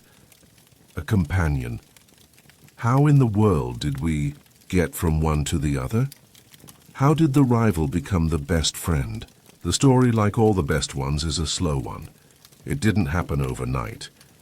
It was a dance that took thousands of years. It likely began with scraps. The bolder, less fearful wolves would have lingered at the edge of our firelight, drawn by the smell of roasting meat, a shadow with hungry, glowing eyes. At first we would have thrown stones and shouted, driving them away. But over time a sort of unspoken truce may have formed. A deal. The wolves, with their incredible hearing and sense of smell, were a perfect early warning system. They would bark at the approach of a cave lion or a bear long before any human could sense the danger. In return for their guard duty, they got the bones we left behind, and generation after generation, a strange thing happened. We began to favor the wolves that were a little less shy, a little more friendly. And they, in turn, began to favor the humans. The pups of the friendliest wolves would grow up around our camps, learning our scents, our sounds, our ways. They became a part of the family. This process, this slow, patient selection for tameness and cooperation, began to change them. Their snouts got a little shorter. Their tails began to wag with a new kind of joy. Their bark changed from a warning to a greeting. Slowly, over countless generations, we were transforming the wild wolf into something new, something that had never existed before on Earth. We were creating the dog. And this wasn't just a pet project. This wasn't about having a cute furry creature around the camp. This was the forging of the most powerful alliance between two different species the world has ever seen. An alliance that would change how we hunted, how we traveled, and how we survived. We were about to combine human ingenuity with the unmatched senses of the wolf. We were about to become an unstoppable team. The world is a blanket of white. Snow squeaks and crunches underfoot with every careful step. The air is so cold it feels sharp in your lungs, and your breath hangs in front of you like a tiny personal cloud. On your own, you would be half blind in this endless landscape of snow and sky, but you are not on your own. Beside you, moving with a silent, graceful purpose, is your partner. His head is low to the ground, his black nose twitching, reading a story in the snow that is completely invisible to you. He is a great, gray dog, or perhaps still more wolf than dog. But he is your companion, and he is on the trail. You can see nothing, but he can smell the faint, lingering scent of the reindeer that passed this way hours ago.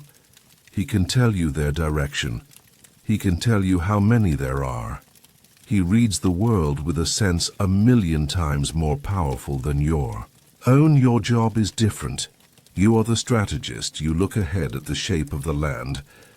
You see the cluster of rocks up ahead, the narrow pass between the two hills. You know that the herd will likely head for that pass. Your mind is a map of possibilities, and you are planning 3 steps ahead. Your partner stops. A low growl rumbles in his chest, so quiet it is more a feeling than a sound. It means they are close. You give a soft, almost inaudible whistle, and he understands. He peels away from you, a grey shadow against the white snow, circling around to approach the hidden herd from downwind. You wait. You are the anchor. You are the end point of the trap. A sudden explosion of barking erupts from the trees ahead. Your partner has done his job. The reindeer, startled from their shelter, bolt into the open, and just as you predicted, they run. Straight towards the pass, straight towards you. Your heart is steady, your arm is sure, your spear, a gift of your clever mind, flies true. The hunt is a success that would have been impossible for just a man and impossible for just a dog. But for the two of you, for this team of human intellect and canine sense, it was inevitable. Later that night, the wind howls outside your shelter, but inside, all is warm. The smell of roasting meat fills the air, and curled up at your feet, sleeping by the fire, is your partner. His belly is full. He is no longer a rival lurking in the darkness, but a member of the family sharing the warmth. This partnership, it didn't just fill your stomach. It filled a space in your heart. It was a bond of trust and loyalty that warmed you as much as any fire, and it would walk with us, steadfast and true, through all the ages to come. The hunt is over. The great beast has been butchered, the meat shared among the clan. The stories of the day's chase have been told and retold with gestures and excited cries around the crackling fire. Now, a deep quiet settles over the cave. The fire burns down to glowing red-gold embers. The adults sleep. Let's focus our attention on a small child, curled up on a bed of soft furs near the warmth of the dying fire. A deep, relentless chill still seeps from the stone walls of the cave, a constant reminder of the great ice sheet that holds the world in its grip. The child shivers in their sleep, and then a grey shadow detaches itself from the darkness. It is one of the camp dogs, the great-grandson of a wolf. He pads silently over to the sleeping child. He circles once, twice, and then with a soft sigh, he lies down, pressing his warm, furry body against the child's back. Feel that. Feel the instant comforting weight of him. Feel the thick, coarse fur, a living blanket against the cold. The child, even in sleep, instinctively snuggles closer into that warmth. The shivering stops. Listen to the sound of his breathing, a deep, slow, rhythmic sound. In and out. It's the sound of contentment, the sound of a loyal heart beating steadily in the dark. It is the sound of safety. As long as that breathing remains slow and steady, the child knows in a place deeper than thought that all is well with the world. This is the other side of that great partnership. It was not always about the hunt, about the thrill of the chase. It was also about this, the quiet moments, the shared warmth, the unspoken bond. This was perhaps the first time our species formed a deep emotional connection with another, a friendship. The dogs learned to read our moods from the tone of our voice, the posture of our bodies, And we learn to read theirs. The happy wag of a tail, the low growl of warning, the soft whine of affection. And with this safety, with this companionship came something new. Play. A hunter, his belly full, idly tossing a bone for a young. Dog to fetch and return. Their shared laughter echoing in the cave. A group of children tumbling and wrestling with the camp pups. A chaotic, joyful heap of fur and giggles. Play is a luxury. It is what happens when the constant grinding pressure of survival eases up, just for a moment. It is a sign that you have enough food, enough safety, and enough energy for something that has no purpose other than joy. And this impulse, this desire to do something, not for survival, but for joy, for connection, for beauty, it is the very wellspring of art. The love for a companion is in its own way the first abstract creation, and it would not be the last. My first life was a slow dance with the tide. I was a small spiraled shell, and my world was the endless rhythm of the ocean, the push and pull of the waves, the warmth of the sun on the wet sand, the salty taste of the air. I was one of a million, a tiny, perfect piece of nature's artistry. Then one day a pair of human hands found me. They were not the hands of a hungry forager looking for a meal. The creature that lived inside me was long gone. No, these hands picked me up for a different reason. They turned me over, admiring the pearly, iridescent sheen on my inner lip, the graceful curve of my shape. I was not chosen for my usefulness. I was chosen for my beauty. I was carried far from the sound of the ocean to a camp lit by a crackling fire. There, with a patience I had only ever known from the tides, a sharp stone point was twisted and turned against my surface, carefully, skillfully, until a small perfect hole was drilled through me. A thin cord of dried sinew was threaded through the hole. I was joined by others like me, other shells from that distant shore, each one chosen for its unique charm. We were no longer separate. We were a pattern. We were a story. We were a necklace. And my new life began. I was draped around the neck of a young woman.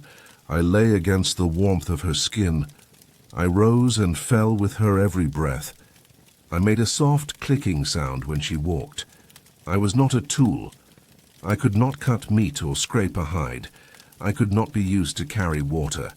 I offered no warmth against the cold. My purpose was entirely different. I served no function for survival. My function, how it was to be beautiful. My function was to say something about the woman who wore me. Perhaps it said, I have traveled to the great water, or I am important enough that someone who traveled there brought this back for me. I was a symbol of a journey, or of status, or of a connection to a place of power and mystery. I was an idea, made real and worn against the skin. This is a leap for the mind that is just as profound as the first tool, or the taming of fire. It is the moment we stopped being creatures of pure necessity and became creatures of desire. The moment we began to decorate our world and to decorate ourselves. It is the birth of self-awareness. The moment we not only saw the world, but we became aware of ourselves being seen in the world, and we wanted that self to be beautiful, to be special. And as I rested against her warm skin, I saw her hands, those same clever hands that strung me together, begin a new work. She had found a soft, smooth piece of limestone, and with another sharp flint she began to carve. Not the shape of a spearhead or an axe, but the shape of a body, her own body. A new and even more mysterious story was beginning to be told. That new story she was carving, it was a story about the human body. But it wasn't just any body, it was the body of a woman. And over thousands of years, Our ancestors would make thousands of these small figures. The most famous one was found in Austria, a tiny statue carved from limestone, small enough to fit in the palm of your hand. We call her the Venus of Willendorf. She has no face. Her feet are barely suggested, as if they are not important. Her arms are thin and rest upon her enormous breasts. Her belly and hips are large and round, exaggerated, celebrated. She is the image of abundance, the image of motherhood, the image of life itself. And as we look at her, this tiny figure from so long ago, we can only ask questions. What was she for? What did she mean to the person who spent so many patient hours carving her, and to the person who carried her in a leather pouch for a lifetime? Was she a goddess? A great mother? The spirit of the earth itself, from whom all life springs forth? Was she an idol to be prayed to, a focus for a ritual to ensure the fertility of the clan and the herds they hunted? Was she held tight in the hand of a woman giving birth, a silent prayer for a safe delivery, or was she something more personal? A good luck charm? A portrait not of a specific person's face, but of the feeling of being a woman, of carrying the heavy, beautiful weight of a new life within you. Perhaps a pregnant woman carved this figure as a way to understand and honor the incredible changes happening to her own body. Could she have been a teaching tool, a way for an elder woman to show a young girl what to expect, to explain the mysteries and the power of her own body, a power she would one day hold? Or, and this is a lovely thought, could she have been something simpler still? Could she have been a child's toy, the world's first doll, clutched in the hand of a little girl, a tiny, faceless friend in a big, dangerous world?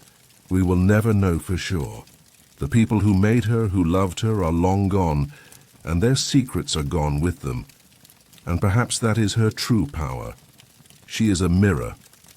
We look at her, and we see all our own questions about life and birth and femininity and spirit reflected back at us.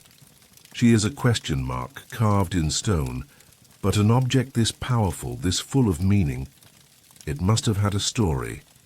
As she was passed from hand to hand, from mother to daughter, there must have been whispers, a myth about who she was, where she came from, a story to explain the great mystery she represented, a story told by the fire in a world that was already filled with spirits. That little stone Venus, she wasn't alone. She lived in a world that was crowded with unseen forces, with spirits and mysteries. To our ancient ancestors, the world was not a collection of rocks and trees and water. It was alive. Everything was alive. The river was not just water. It had a spirit, a long shimmering soul that could be generous one season and angry the next. The great mountain on the horizon was not just stone. It was a sleeping grandfather whose moods dictated the weather. The wind was the breath of the sky. Thunder was its voice, and every animal was a brother.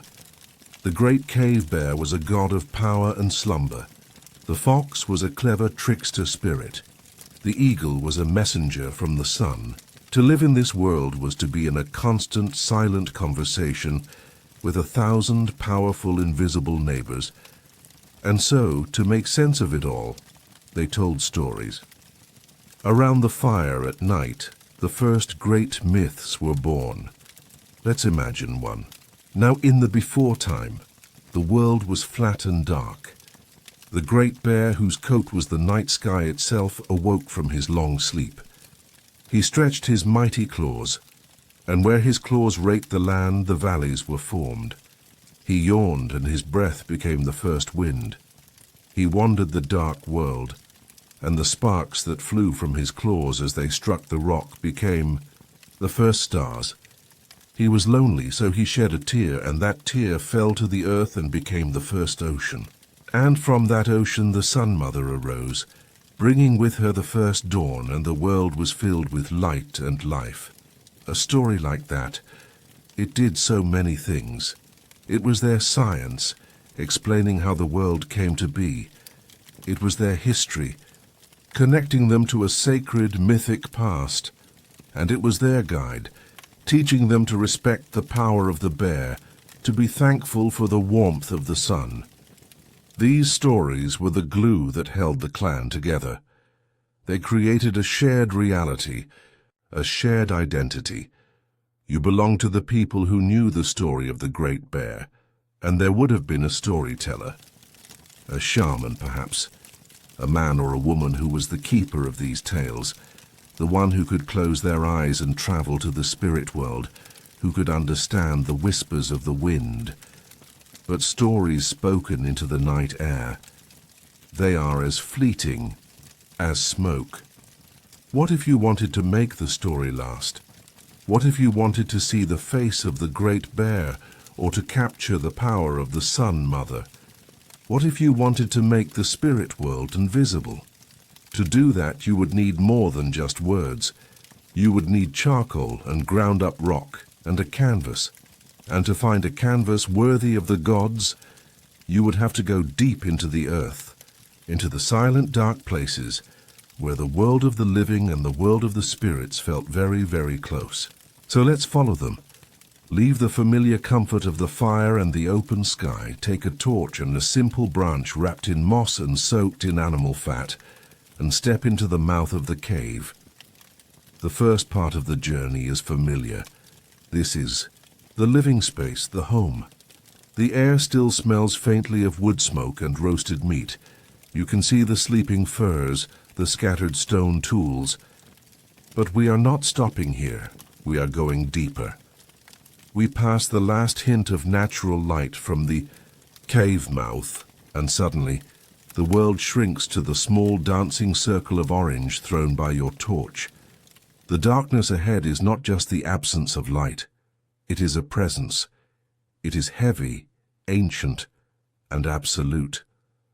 The air changes. It grows colder, and so still.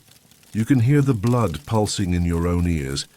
It smells of wet stone, of minerals, of a deep, clean earth that has never felt the sun. The only sound besides your own soft footsteps is a steady, patient rhythm that has been counting the seconds for 1,000 lifetimes. Drip.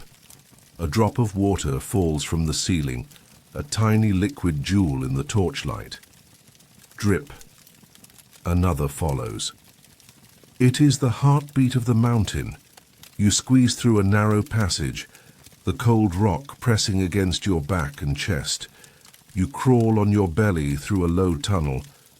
The torch, held out in front of you, sputters and smokes, and for a terrifying moment you fear it will go out, leaving you in a darkness too profound to imagine. But it holds, and you emerge into a new space. It is a great vaulted chamber, a hidden cathedral deep within the earth. The air here is so still, so silent, that a single whisper would echo like a voice from the spirit world. The walls are not rough, and broken but smooth flowing curtains of pale limestone, sculpted by millennia of dripping water. This is not a living space.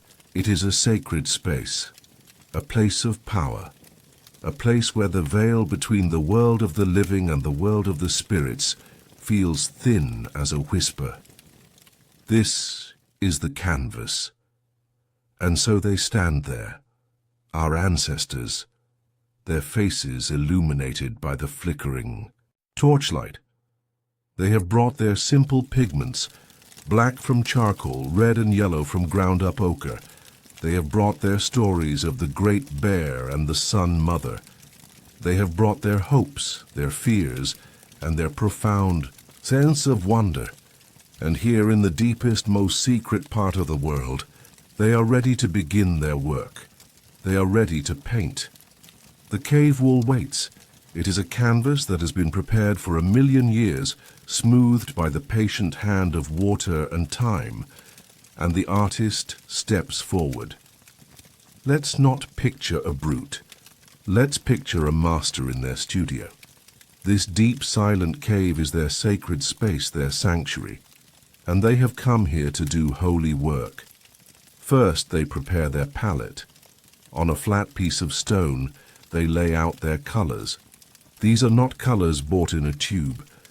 These are colors gathered from the earth. A chunk of soft red rock for the color of blood and life. A piece of yellow ochre for the color of the sun on dry grass. And for the black of night and shadows, they use a stick of charcoal from their fire, or a piece of rich dark manganese dug from the ground. With a round stone they begin to grind. The sound echoes in the great silent chamber.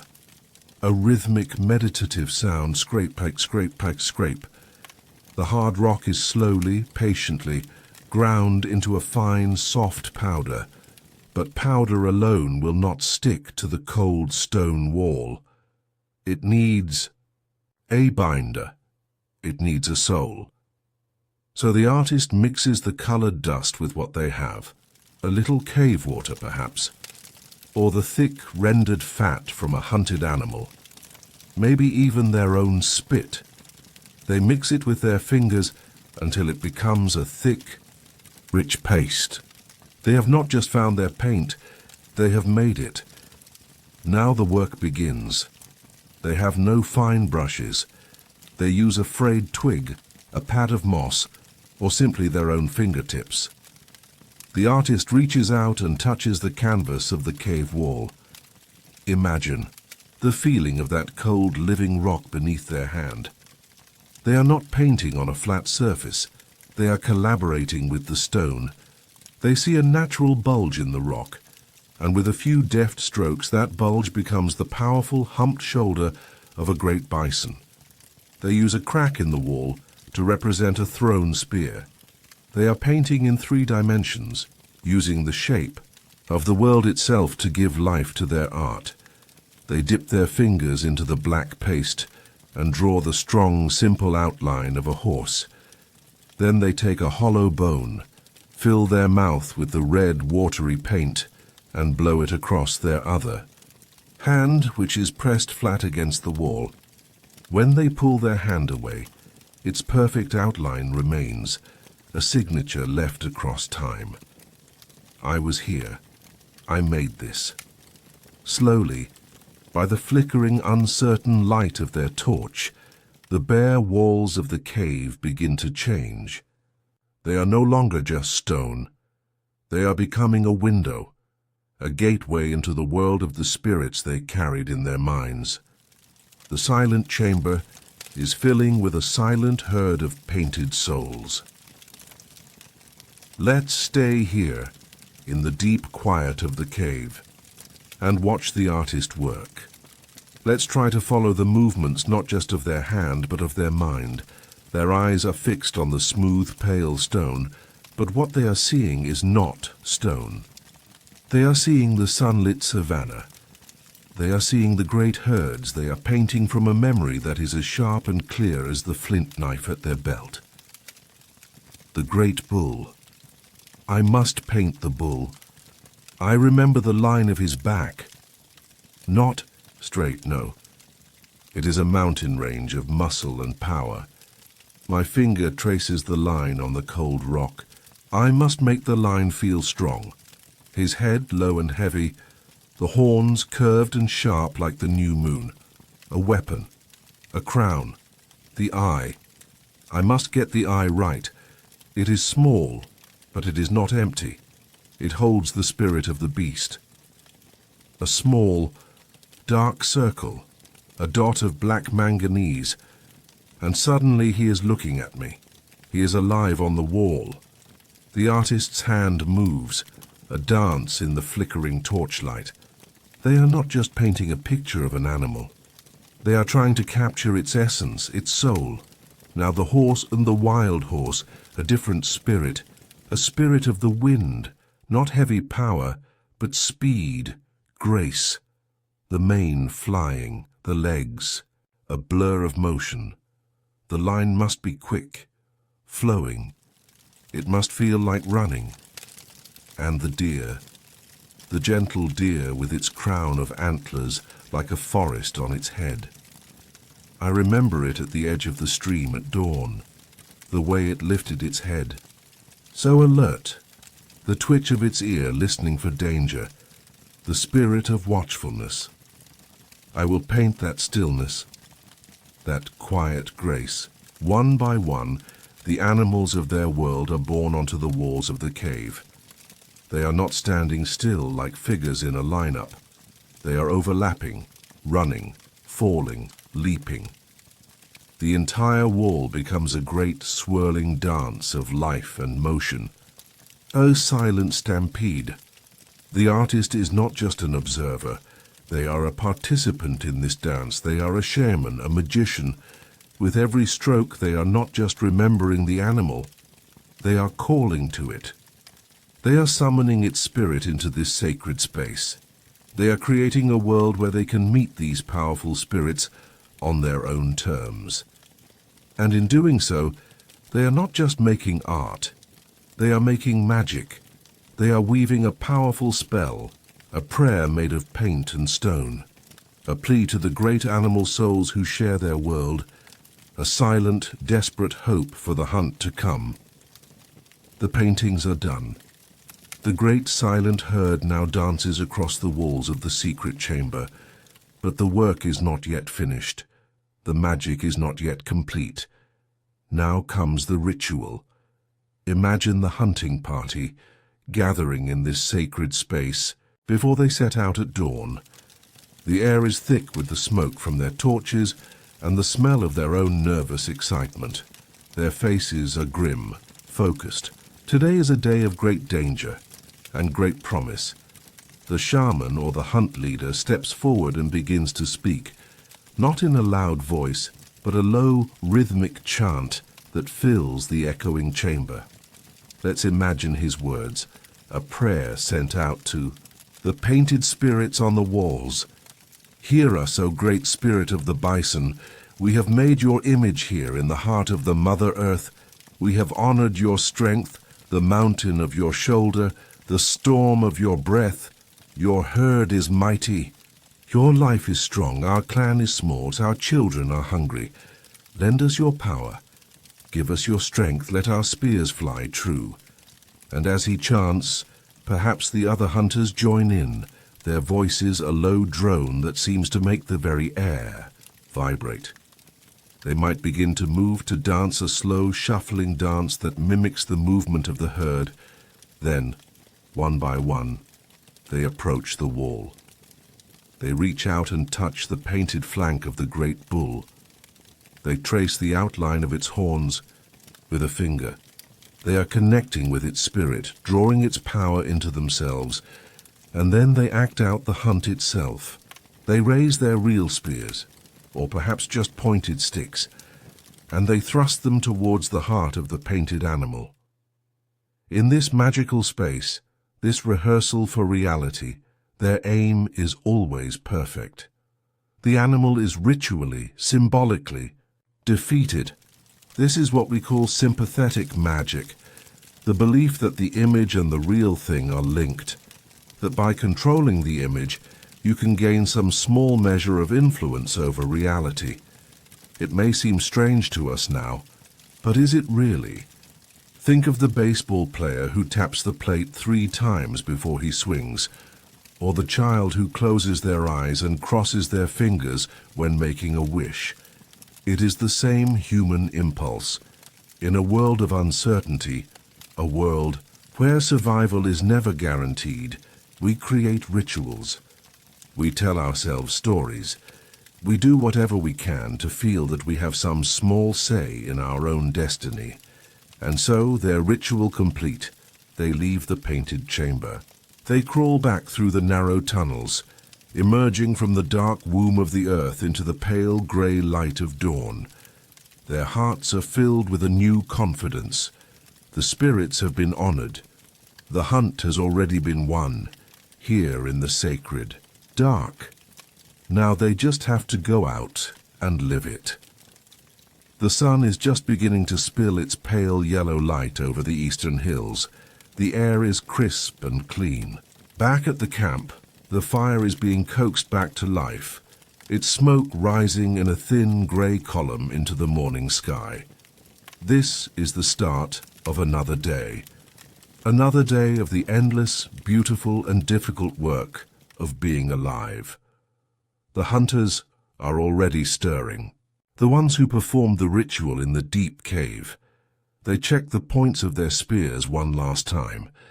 They eat a piece of cold, leftover meat from the night before, chewing in thoughtful silence. There are no grand farewells. A nod, a shared glance with their mates, a soft touch on a sleeping child's head, and then they are gone, fading like ghosts into the morning mist. The fate of the clan rests on their skill and their luck, but they are not the only ones with important work to do. As the men depart in one direction, another group forms, preparing to leave in another. This group is mostly women, with some of the older children trotting alongside them, eager to help. They carry woven baskets and bags made of animal hide. Their hunt is not for the great bison or the woolly mammoth. Theirs is a hunt for the small, the hidden, the reliable. They are the gatherers. And their work is the bedrock of the clan's survival. Let's follow them for a while. They move with an easy, practiced knowledge of the land.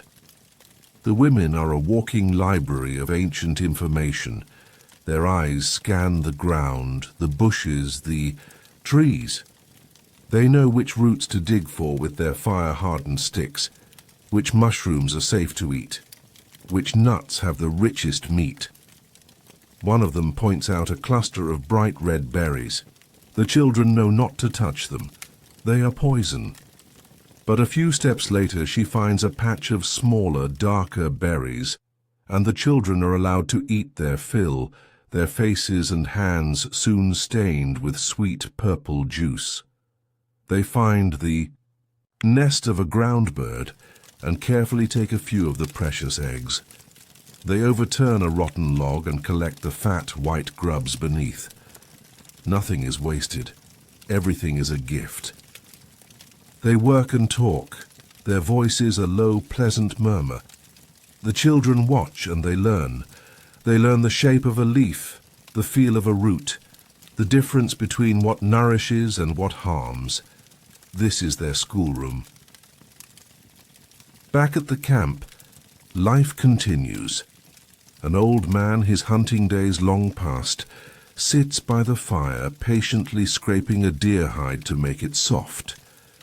An older woman watches over the youngest children, a living link to the stories and the knowledge of generations past. This is the rhythm of their life, a community in motion. Every single person has a role, every single person contributes. And the steady, reliable bounty brought back by the women at the end of the day is often what truly keeps the hunger at bay, a far more certain bet than the dangerous hit-or-miss glory of the big game hunt. We have this picture in our heads, don't we? The mighty male hunter going off to battle the mammoth, and the woman waiting patiently by the fire. It's a story we've told ourselves for a long time, but the bones of our ancestors, they tell a very different story. Let me give you a number to think about, a comparison. Picture in your mind a modern elite female athlete. Maybe a woman on a university rowing team, one of the fittest people on the planet. A picture of pure power and dedication. Now, what if I told you that scientists have studied the arm bones of women who lived thousands of years ago in the early days of farming? And they found that those ancient women on average had upper arm strength that was 10 to 15% greater than the elite rowers of today. Let that sink in for a moment. This wasn't the strength of a hunter, built for the explosive power of throwing a spear. This was the strength of endurance. The strength of relentless daily grinding work. What were they doing to build such power? Well, that life of gathering we just talked about, it wasn't a gentle stroll through the woods. Imagine spending hours every day on your knees, using a simple sharpened stick to till hard, unforgiving earth, digging for tough fibrous roots. Imagine carrying a heavy basket of that food, along with a 30-pound child on your hip, for miles back to camp. And then, imagine the work that came after. To make wild grains edible, you had to grind them for hours, on your knees, taking a heavy stone and grinding it against another, back and forth, back and forth. A grueling workout for the arms, the back, the entire upper body. This was their daily reality.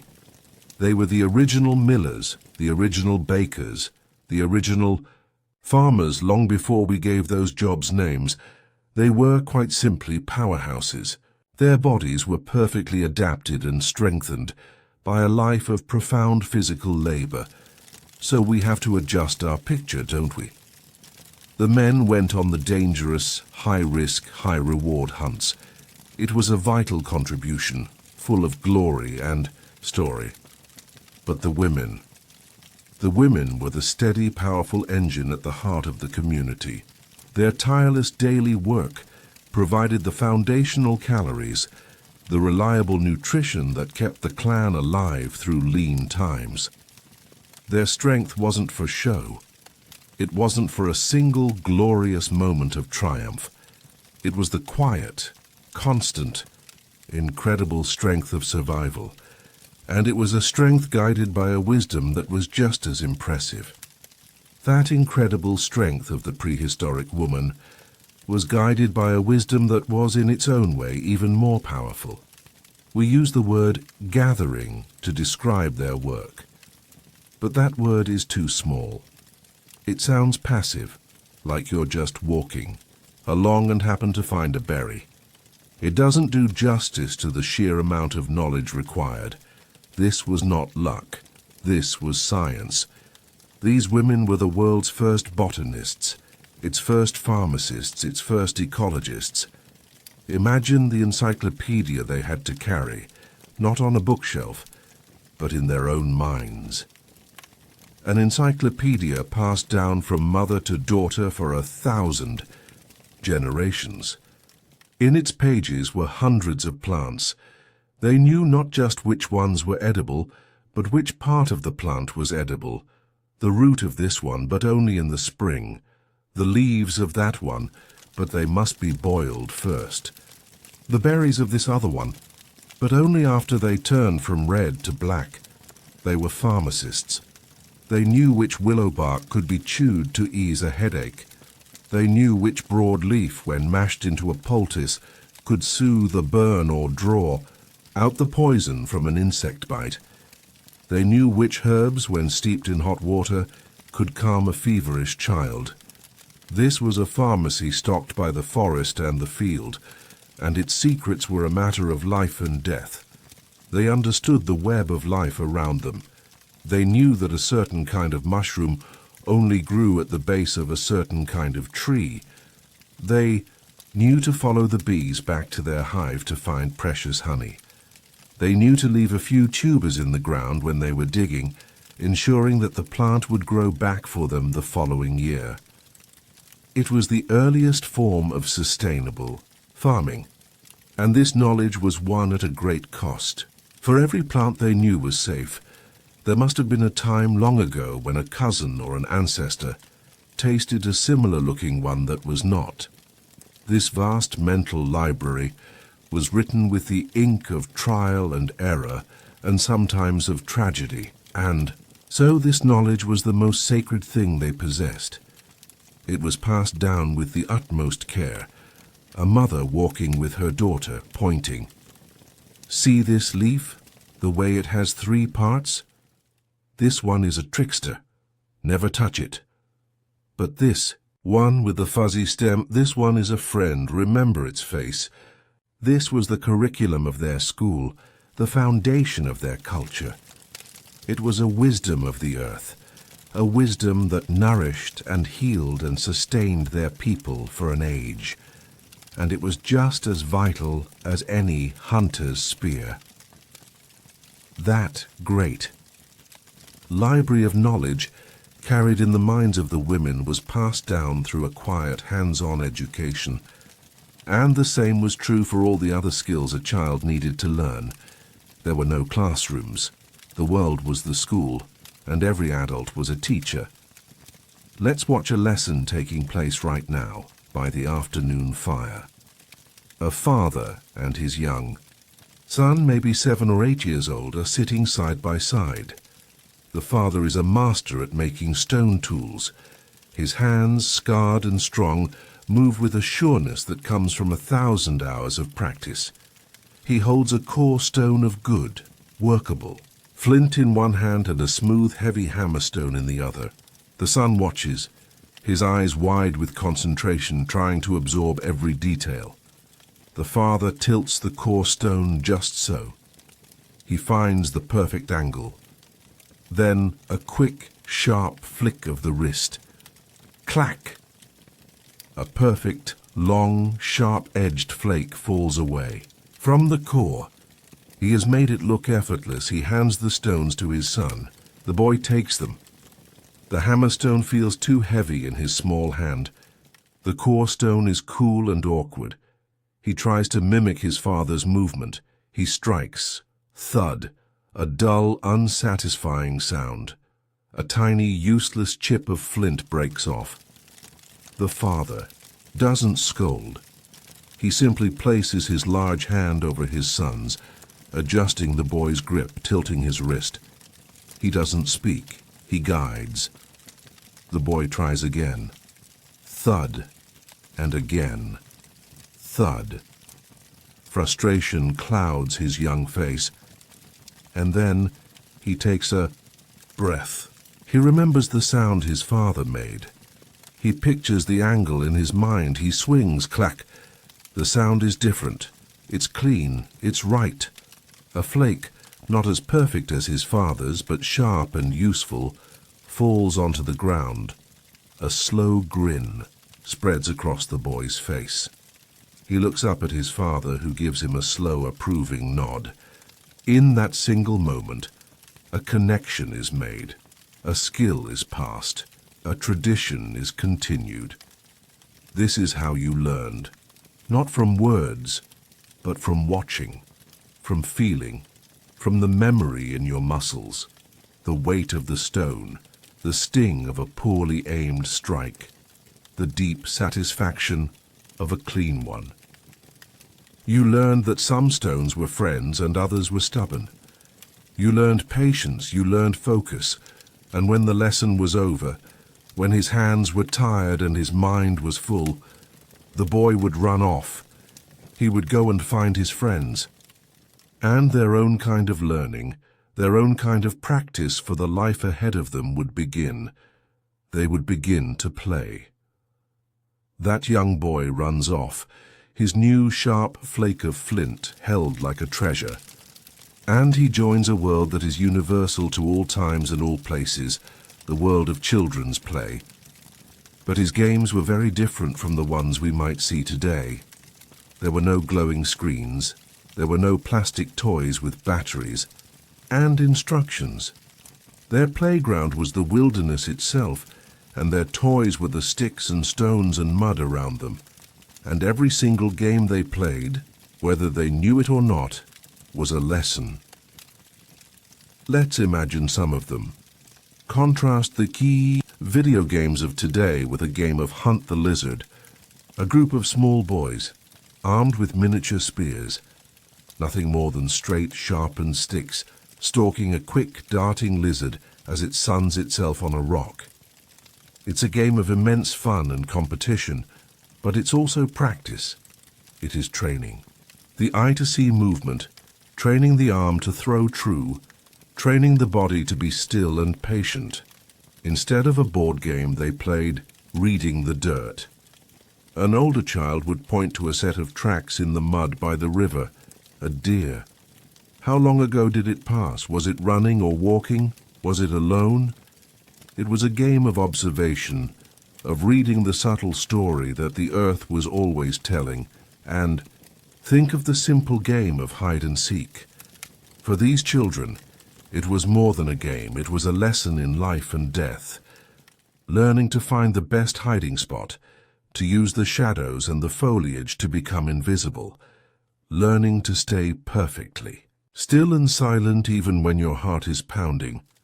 This was practice for hiding from a cave lion. It was practice for stalking prey without being seen. They would have races, their bare feet tough and sure on the uneven ground, building the endurance they would need as hunters. They would mimic the calls of birds, a game that was also a way to communicate across a valley or to fool a potential meal.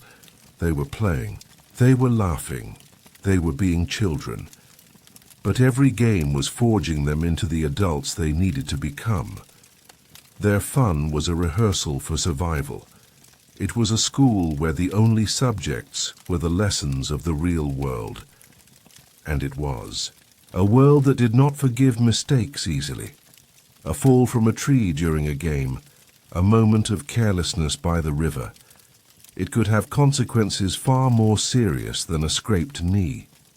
It was a world that demanded resilience, and it taught that lesson to its children every single day, even in their play. That world of their childhood, so full of play and lessons, was also a world of sharp edges. A fall from a rock, a misstep in a river, a close call with a startled animal. Injury was a constant companion. And in a world without doctors or medicine, you might think that a serious injury was simply a death sentence. You might think that in a world of pure survival, the weak or the injured would just be left behind.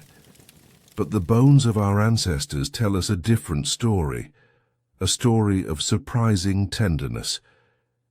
Let's look at another piece of evidence. Let's become archaeologists for a moment. We are in a cave and we have uncovered the skeleton of a Neanderthal man. He was old for his time, perhaps 40 years of age. And as we carefully brush the ancient dust from his bones, we begin to read the story of his life. His bones tell us he lived hard. He had arthritis. He had lost most of his teeth. One of his arms had been badly broken at some point and had withered. He was likely blind in one eye, and yet he lived to be an old man. Let's think about what that means. A one-armed, half-blind man in the Ice Age. He could not hunt. He could not effectively defend himself. He would have been slow and vulnerable. By the cold, hard logic of survival of the fittest, he should have died shortly after his injuries. But he didn't. He lived for years, maybe decades, as an invalid. And the only way that is possible is if someone else took care of him. Someone brought him food every single day. Someone chewed his meat for him when he could no longer chew it himself. Someone protected him from the dangers of the night. Someone made sure he had a warm place by the fire. His clan, his family, chose to share their precious, hard-won resources to care for one of their own, who could no longer contribute in a physical way. This healed bone, this long-lived man, this is fossilized compassion. It is the oldest and most beautiful story we have ever found. It tells us that empathy is not a modern invention. It tells us that the impulse to care for those in need, to show love and loyalty to our family, is one of the most ancient and fundamental parts of who we are. The great anthropologist Margaret Mead was once asked what she considered to be the first sign of civilization. She didn't say a clay pot or a sharpened tool or a cave painting. She said the first sign of civilization was a healed femur, a broken leg bone that had had time to mend, because a healed bone means that someone stopped, someone helped, someone cared, and in that simple act of caring, we can find the very heart of our humanity. That deep compassion, that willingness to care for the weak, is one side of our ancestors' story. But there is another side, a side of incredible physical prowess, of an athleticism that is almost beyond our modern imagination. Let's picture a modern marathon runner. We see them on our televisions, a great river of humanity flowing through the streets of Boston or New York. They have lightweight shoes, engineered clothing, carefully planned hydration strategies. And when they cross that finish line after 26.2 miles, we rightly see them as marvels of human endurance. Now let's erase that picture, and instead let's imagine a different kind of runner. The sun is high and hot over the African savanna. The air shimmers with heat. A lone hunter, a man or a woman now is moving across the landscape, not in a sprint, but in a steady, relentless trot. Their bare feet are tough as leather. Their body is lean and glistening with sweat. And in the distance ahead of them, a large antelope, a kudu perhaps, is running. The kudu is infinitely faster than the human. In a short race there would be no contest. It sprints, and in a cloud of dust it vanishes over the horizon. The hunt seems to be over, but the human does not stop. They keep trotting. They are a master tracker, and they follow the signs in the dirt. An hour later they come over a rise, and there is the kudu resting in the shade, panting heavily, its great sides heaving. As soon as it sees the human, it bolts again, and again the human follows. This is the strange and wonderful strategy of persistence hunting, and it relies on our greatest and perhaps sweatiest superpower. You see that kudu, like most mammals, is wrapped in a thick coat of fur and can only cool itself by panting. But we humans, we are naked apes. We are covered in millions of tiny sweat glands. As we run, we sweat, and as the wind evaporates that sweat, it cools our entire body down. We are the most efficient cooling machines in the animal kingdom. So the hunter just keeps the animal moving in the midday heat. The kudu sprints. It overheats. It has to stop and pant to cool down. But before it can recover, that relentless human appears on the horizon again. Trot, trot, trot. For hours this continues. It is a battle of endurance, a marathon of hunter and prey. Eventually, the great animal can run no more. It stumbles, its body overwhelmed by heat exhaustion, and the hunter, though tired, is still going. They can finally approach the animal and make a clean kill, without a dangerous close-quarters fight. This wasn't about being the strongest or the fastest. It was about being the most patient, the most stubborn. It was about being the best. Long-distance runner nature has ever produced, and our bodies, our strange, naked, sweaty bodies, are a perfect testament to that ancient past. It's a fundamental truth of the natural world, isn't it? That the way a creature lives is written all over its body. A fish has fins for the water, a bird has wings for the air, a monkey has a long tail for balancing in the trees. Form follows function, so what about us? What story is written on the human body? We look at ourselves in the mirror, and we see a creature that seems, well, a little unfinished. We don't have sharp claws or thick fur or powerful wings, but our body is a masterpiece of engineering for one very specific, very surprising purpose: long-distance running. We are built to be the greatest endurance athletes on the planet, and the evidence is right there in the very design of us. Think about the back of your ankle. You have a long, springy tendon there, the Achilles tendon. It connects your calf muscle to your heel. When you run, that tendon stretches like a rubber band as your foot lands, and then it recoils, releasing that stored energy to help push you off into your next stride. It makes our running incredibly efficient, giving us a free little bounce with every step. Look at how your head sits on your shoulders. Unlike apes, we have a special ligament at the back of our neck that helps keep our head stable when we're jogging along. It's a built-in shock absorber, so our head doesn't bob around, allowing us to keep our eyes fixed on our prey, even while on the move. And then there are our buttocks, the gluteus maximus. It's the largest muscle in our body, and it's a feature we are rather famous for. It's not there for show. That muscle is our running stabilizer. It keeps our torso upright and prevents us from pitching forward with every stride. Add to that our arched feet that act like springs, our long legs, and of course, our secret weapon, our millions of sweat glands that let us run in the midday, heat without overheating. When you put it all together, you see a body that was forged on the plains of Africa 2 million years ago for a life of persistence hunting. Our bodies are living, breathing museums of our own history.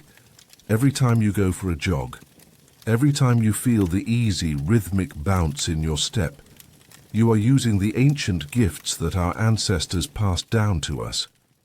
You are reenacting the very movements that allowed our species to survive and thrive, and eventually to walk its way to every corner of the globe. This body, designed for the warm savanna, was about to be put to the ultimate test in a land of ice.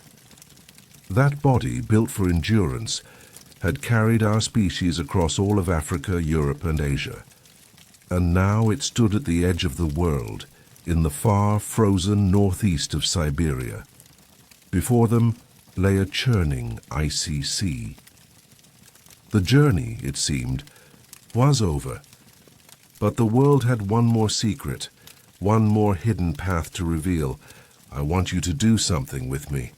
In your mind, I want you to reach out and lower the oceans of the world. Watch the water level drop. 100 feet, 200, 300 feet. As the water recedes, new coastlines appear. And right there, between the tip of Siberia and the edge of Alaska, land begins to emerge. It is not a narrow, icy bridge. It is a continent, a vast, lost subcontinent of land, hundreds of miles wide, connecting Asia to the Americas. We call this land Beringia. And during the coldest parts of the Ice Age, when so much of the world's water was locked up in massive glaciers, this land bridge was high and dry. It was not a land of lush forests. It was a cold, wind-swept grassland, a mammoth steppe, and it was teeming with life. Great herds of woolly mammoths, of steppe bison, of wild horses and caribou moved back and forth across this land, and our ancestors, they followed the herds. They weren't trying to discover a new world. They were just doing what they had always done, following their next meal. Dressed from head to toe in sophisticated, tailored furs, living in ingenious shelters made from mammoth bones and hides, they were masters of this frozen world. For thousands of years, Beringia was not a bridge to them. It was their home. But as the herds drifted east, so did they. Generation by generation they moved. Until one day a small hunting party walked off the eastern edge of Beringia and set foot in what we now call Alaska. And they stepped into a world that no human had ever seen. Think of it. An entire hemisphere, 2 vast continents that had never known a human footstep, never heard a human voice. The animals there had no fear of this strange 2-legged creature. It was a hunter's paradise, and once they found a way south, past the great ice sheets that covered Canada, our ancestors spread with breathtaking speed. They moved down the coast. They populated the Great Plains. They filtered into the jungles of the Amazon. Within just a few thousand years, a blink of an eye in evolutionary time. The descendants of that first small band had reached the very southern tip of South America. They had conquered a hemisphere. They had found an untouched Eden. But their arrival in this paradise would have consequences for the magnificent giant creatures that had until now ruled this new world alone. For a few thousand years, it must have been a paradise, a continent teeming with life, where a skilled band of hunters could thrive like never before.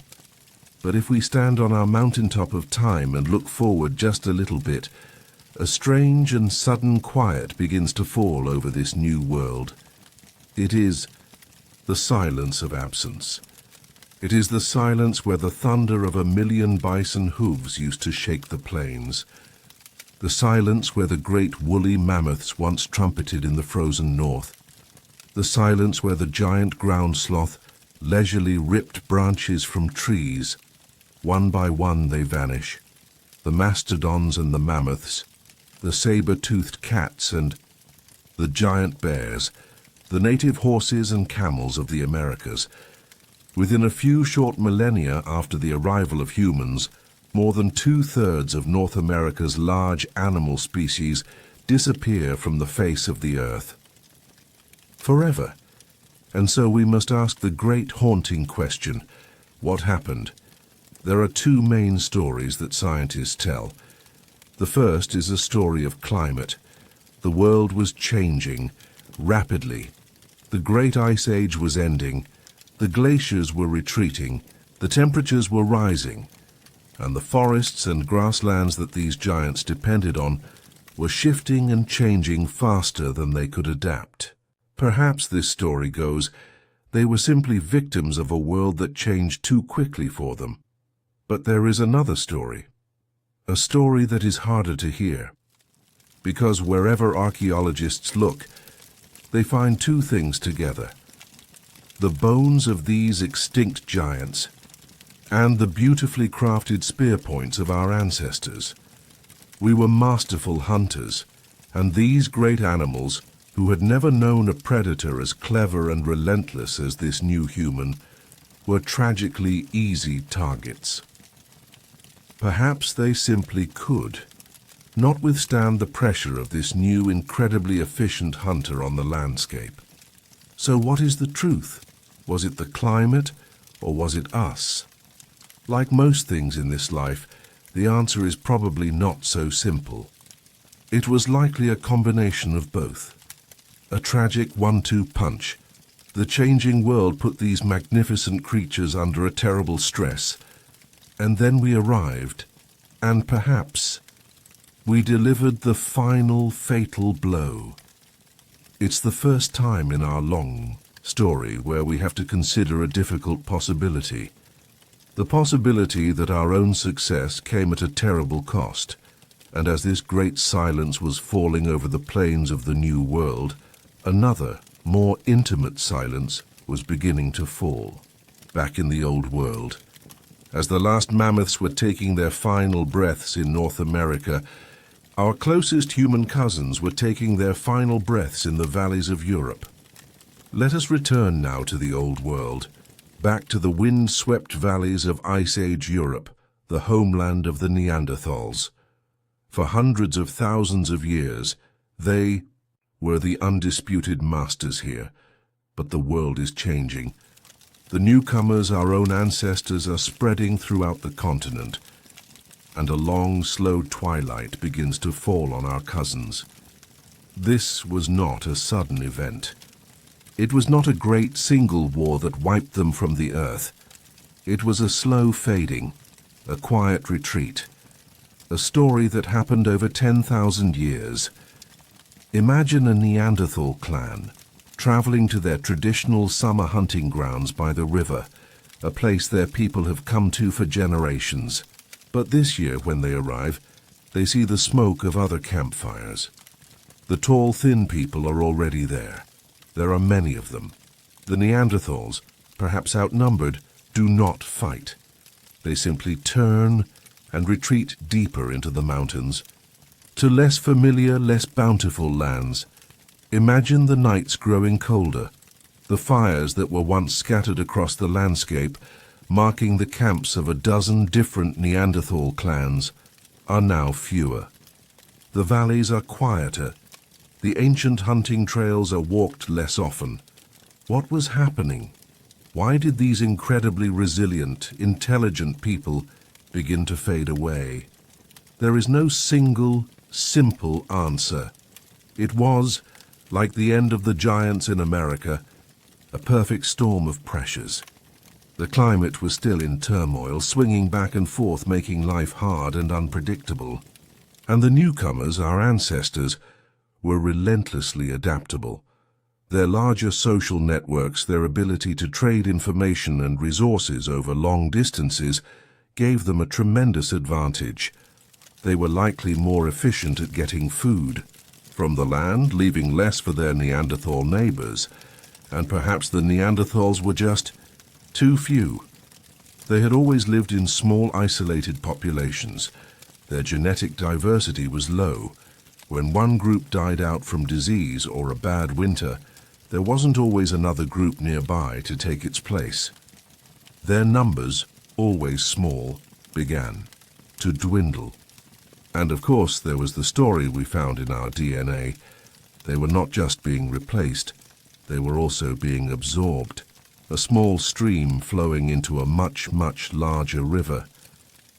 For 10,000 years, this slow dance continued. A story of retreat, of dwindling numbers, of a people perfectly adapted for a world that was slowly vanishing. They were the children of the Ice Age, but the Ice Age was ending. And a new world, a world dominated by the social storytelling, Homo sapiens was taking its place. And in the end there must have been a valley with only one Neanderthal family left. And then a cave with only one old man, sitting by his fire, the last of his kind. Let's sit with him for a while, that last old man in his lonely cave. The fire is burning low and the night is deep. Let's be quiet and listen to the story his heart is telling in the silence. The fire is my only companion now. It speaks, and I listen. But it only has one story, the story of the wood it consumes. I remember when this cave was loud. I remember the sound of children laughing, their small feet pattering on the stone floor. I remember the sound of my brothers, returning from the hunt, their voices deep and full of pride. I remember the low murmur of the women as they worked the hides, their hands strong and sure. The cave was a song then.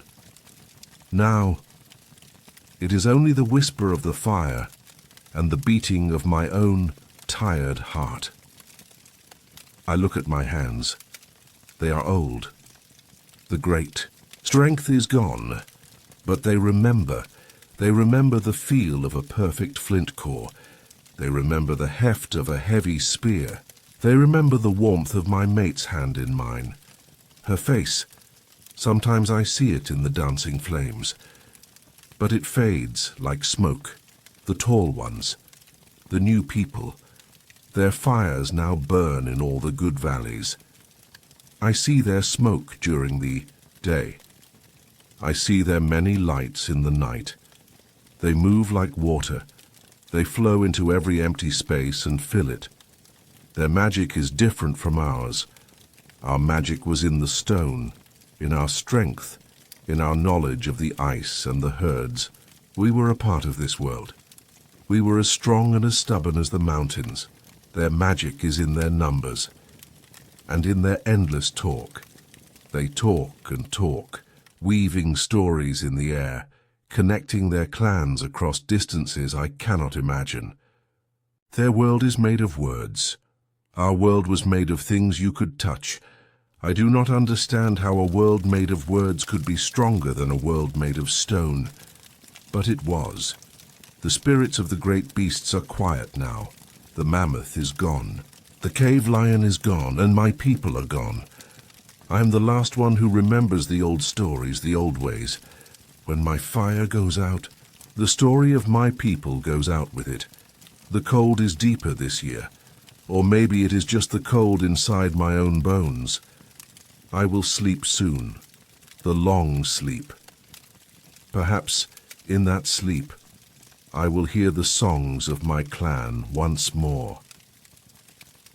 And with that last, lonely fire, the story of the Neanderthals comes to an end.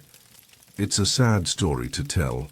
It feels like a great library has burned down, with only a few singed pages left behind for us to read, and it leaves us with the biggest question of all. Why? Why did we, Homo sapiens, survive while all of our other human cousins, all 20 other species, vanished from the earth? It wasn't because we were stronger. A single Neanderthal hunter was likely much more powerful than a single sapiens hunter. It wasn't even because our brains were necessarily bigger or better in a raw sense. So, what was our secret? What was our advantage? I reckon it came down to 3 things. First, we were masters of adaptation. The Neanderthals were specialists, perfectly engineered for the Ice Age. But when the Ice Age ended and the world changed, they struggled. We, on the other hand, were generalists. We weren't perfectly adapted to any one environment, which meant we could learn to adapt to all of them. We used our minds to invent our way through challenges. Too cold. We invented the bone needle to sew tailored clothing. Too hot. We learned to live with less. Our greatest tool for survival was our own ingenuity. Second, we had the power of the network. Our social groups were larger and more spread out. A Neanderthal clan was an island. But a sapiens tribe was part of a great sprawling web. We traded tools, resources, and most importantly, information across vast distances. If one group was struggling, another could help. This social safety net made us incredibly resilient. And third, the thing that made it all possible, the magic that the last Neanderthal couldn't quite understand. We told stories. We are the storytelling ape. Our ability to create and believe in shared myths, shared gods, shared identities. It was the glue that allowed us to cooperate flexibly in numbers that no other animal on Earth could match. It's what allowed hundreds of strangers to work together for a common cause. It was our superpower. And so, we didn't so much conquer the world as we inherited it.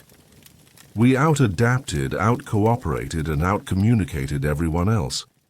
Slowly, surely, we became the last humans standing, the lone surviving branch on that once great bushy family tree.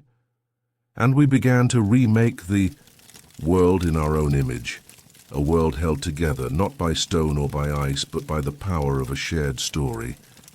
That world remade by us. It was built with a special kind of mortar, an invisible glue that held our communities together.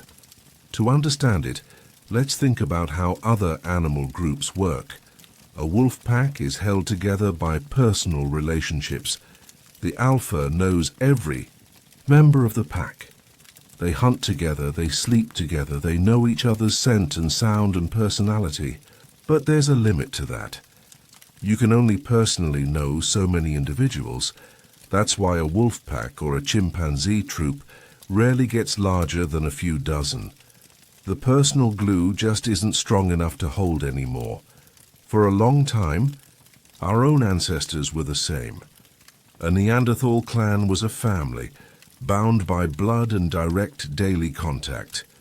But we, Homo sapiens, invented a new kind of glue, a magic glue. It was made of stories. Imagine 2 bands of our ancestors who have never met before. One from this valley, one from the next. They are strangers. In the old world, they would be rivals, a potential threat to each other. But then the leader of one group calls out a greeting, and in that greeting he mentions the name of the great bear the spirit who they believe created the world. And the leader of the other group, he knows that story. His grandmother told him the very same one, and in that instant, they are no longer strangers. They are brothers. They are both children of the Great Bear. That shared story, that myth, that exists only in their collective imagination, is more powerful than any blood tie. It allows them to trust each other, to cooperate, to trade. It allows them to form a tribe of 150 people, and then more. It allows them to create a community of people who will never even meet, but who all feel they belong to the same group because they share the same story. This is what our cousins could not do, and it is the single greatest secret to our success. These stories became our first laws. The spirits of the ancestors watch us, and they reward those who share. This wasn't a policeman. It was a story that encouraged generosity and punished selfishness. They became our first science, our first history, our first identity. They told us who we were, where we came from, and how we were meant to live. They were a comfort in a dangerous world, a map for the soul. And so the role of the storyteller, the keeper of the sacred tales, became one of the most important in the clan. Because they weren't just entertaining. They were tending to the invisible glue that held their entire world together. They were reminding everyone of the story that made them, them. For thousands of years, our ancestors had built their societies, told their stories, and lived their lives against the backdrop of a single, constant reality: the Ice Age.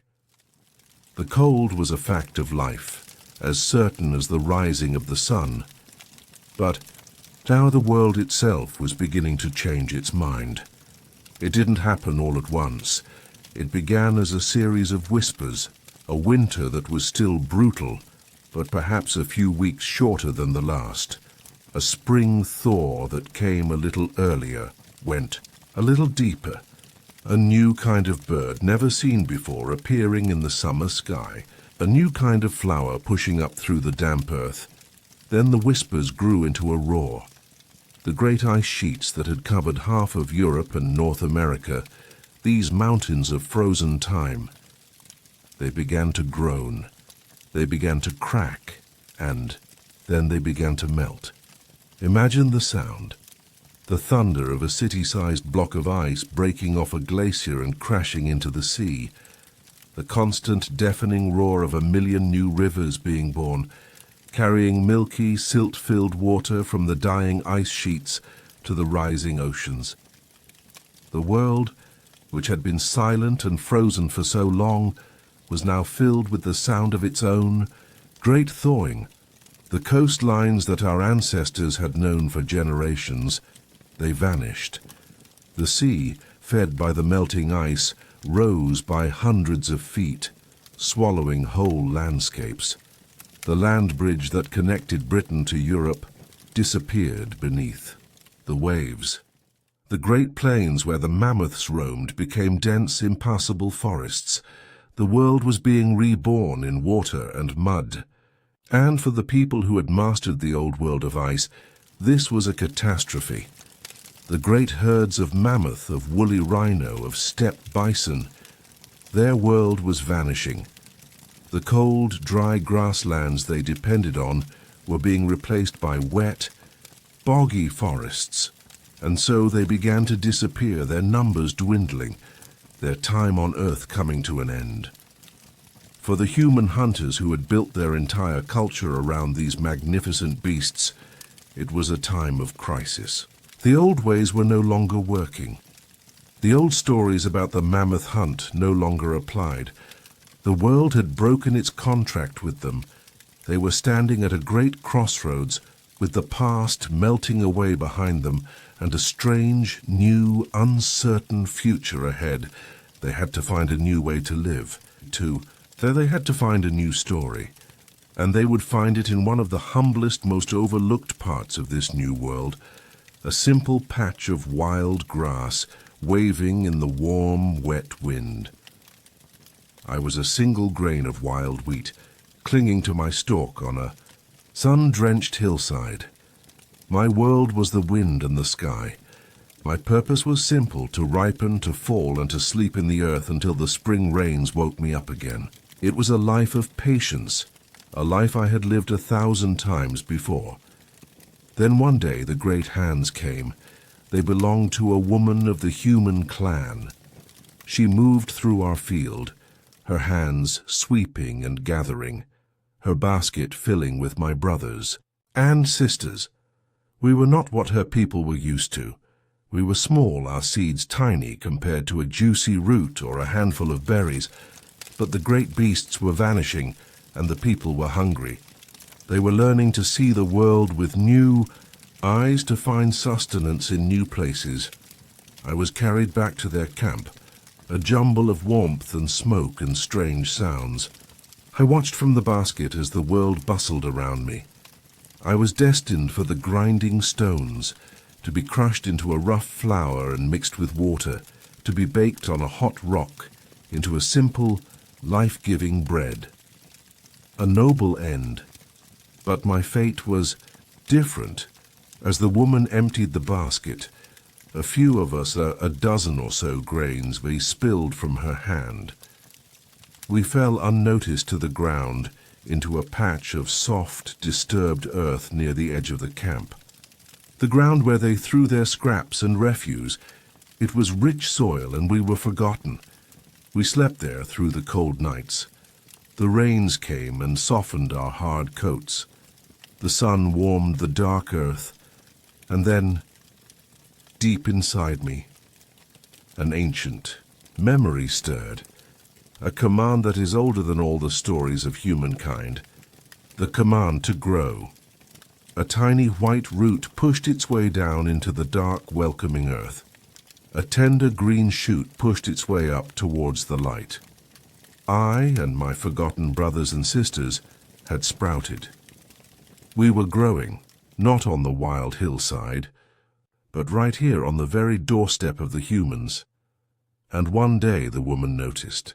She saw our familiar green shoots growing in this unexpected place. She saw us, and her mind, that clever, pattern-seeking mind of a sapiens, made a connection. Her connection that would change the course of human history forever. The spilled seed as became a patch of wheat. The idea that bloomed in her mind at that moment was more powerful than any spear, more revolutionary than the taming of fire. It was a simple question, a quiet what if that would remake the planet. What if we don't have to go to the food? What if we could make the food come to us? That revolutionary question, what if we could make the food come to us? It took root slowly. It was a quiet revolution, one that happened in small patches of dirt over thousands of years, but it would change our relationship with the earth and with each other forever. This was the dawn of the farm. To understand how big a change this was, we have to look at the life we left behind. For millions of years we were hunter-gatherers. Our lives were governed by the rhythm of movement. We followed the herds. We followed the seasons. Our diet was incredibly varied and healthy. A little bit of this, a little bit of that, whatever nature decided to provide on a given day. And surprisingly, it was a life with a great deal of leisure. Once the day's food was found, your time was your own. But it was a life of constant uncertainty. A bad hunt, a long drought, a harsh winter, and the clan faced starvation. You owned only what you could carry on your back. Your home was wherever you made your fire that night. It was a life of freedom, but a fragile freedom. Now, let's look at the new life of the first farmer. The first thing they gained was a measure of security. A field of wheat or barley is a promise. It is a bank account of calories, a buffer against the whims of nature. For the first time, our species could create a surplus of food, and with that surplus, populations could grow. We could support more children, more elders. The constant, gnawing anxiety of starvation began, ever so slightly, to recede. But what did they lose? What was the price of this new security? In a word, freedom. The life of a farmer was a life of back-breaking, relentless labor, clearing the land of stones and trees, tilling the hard soil with a simple digging stick, planting the seeds one by one, and then the endless, tedious work of weeding, of chasing away birds and animals. It was a life lived from sun-up to sundown, and their diet in many ways got worse. Instead of the 100 different plants a gatherer might eat, a farmer ate mostly 1 or 2 staple crops. It was more food, but it was less nutritious, and with the farm came a brand new and very heavy idea. The idea of property. You can't just walk away from a field you have spent months tending. It is your field. That land is yours, and if it's yours, then someone else might want to take it. And so for the first time, we began to draw lines in the dirt. We began to build fences, and we began to fight over the land itself. It was a trap of a sort. A luxury trap, some have called it. Once you started farming and your population grew, you could never go back. You were committed. You had traded the fragile freedom of the hunter for the exhausting security of the farmer. And with that trade, the world we know today began to take shape. And so, with the birth of the farm, came the birth of the village. If you are going to stay in one place to tend your crops, you need a house that stays with you. And if many families are all doing the same, you get something new under the sun. A neighborhood. Let's walk into one of these first villages. It's late afternoon. The sun is warm and low in the sky. The first thing you notice is the sense of permanence. These are not temporary shelters of hide and branch. These are sturdy little houses, made of sun-dried mud bricks and topped with a thick roof of thatch. They are clustered together, connected by well-worn paths. Smoke curls from a small hole in the roof of each home. Then you notice the sounds, and they are so different from the quiet of the hunter's camp. You can hear the laughter of children playing a game in the dusty space between the houses. You hear the steady, rhythmic thump, thump, thump of a group of women grinding the day's grain. You hear the low murmur of conversation of neighbors catching up at the end of the day, and you hear the bleating of the first domesticated goats, kept in a simple pen. It is the sound of a community alive and bustling, and the smells, oh, the smells are different too. It's not just the wild, smoky smell of meat roasting on an open fire. Now there is a new smell in the air, a smell that is one of the most comforting in the entire human experience. It is the smell of baking bread, a flat, simple bread, cooked on hot stones inside each little house. It is the smell of home transformed. It smells of grain and earth and the security of a full belly. Life here is different. You live right next to your neighbor, day in and day out. You see them when they are happy and when they are sad and when they are annoying. You have to learn new ways to get along, new rules for living so close together. But you also gain a new kind of strength. When a storm damages a roof, all the neighbors come to help rebuild it. When it's time for the great harvest, everyone works together in the fields, their voices rising in a work song. There are shared celebrations, shared sorrows, shared lives. The village is an anchor, a fixed point in a spinning world. It is the first time we stopped simply passing through the landscape and began to truly shape it to our own needs. We built our homes, we drew our fields, We put down roots both literally and figuratively into the earth. And from these first humble little villages, all the cities of the world would one day grow.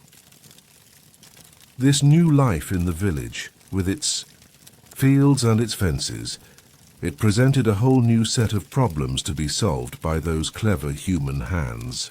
And a new set of problems demanded a new set of tools. Do you remember that first simple stone chopper we talked about, from the older one toolkit? It was a general-purpose tool, a single stone for 100 different jobs. You could butcher an animal with it, crack a bone, or dig for a root. It was the trusty multi-tool of the ancient world. But try to harvest a field of wheat with a heavy stone chopper. Try to grind grain into flour with it. The old ways were not suited for this new life, and so a great revolution in technology began, right there in those first small villages. Instead of just one or two simple tools, now there was an explosion of new inventions, each one designed for a specific job. For the harvest, they invented the sickle. They would take a piece of wood or a jawbone of an animal, carve a groove into it, and then painstakingly set small razor-sharp flakes of flint into the groove, holding them in place with sticky bitumen or tree resin. Imagine the sound of it. That satisfying shh as it sliced through a stand of ripe grain. It's a sound that would echo through human history for the next 10,000 years.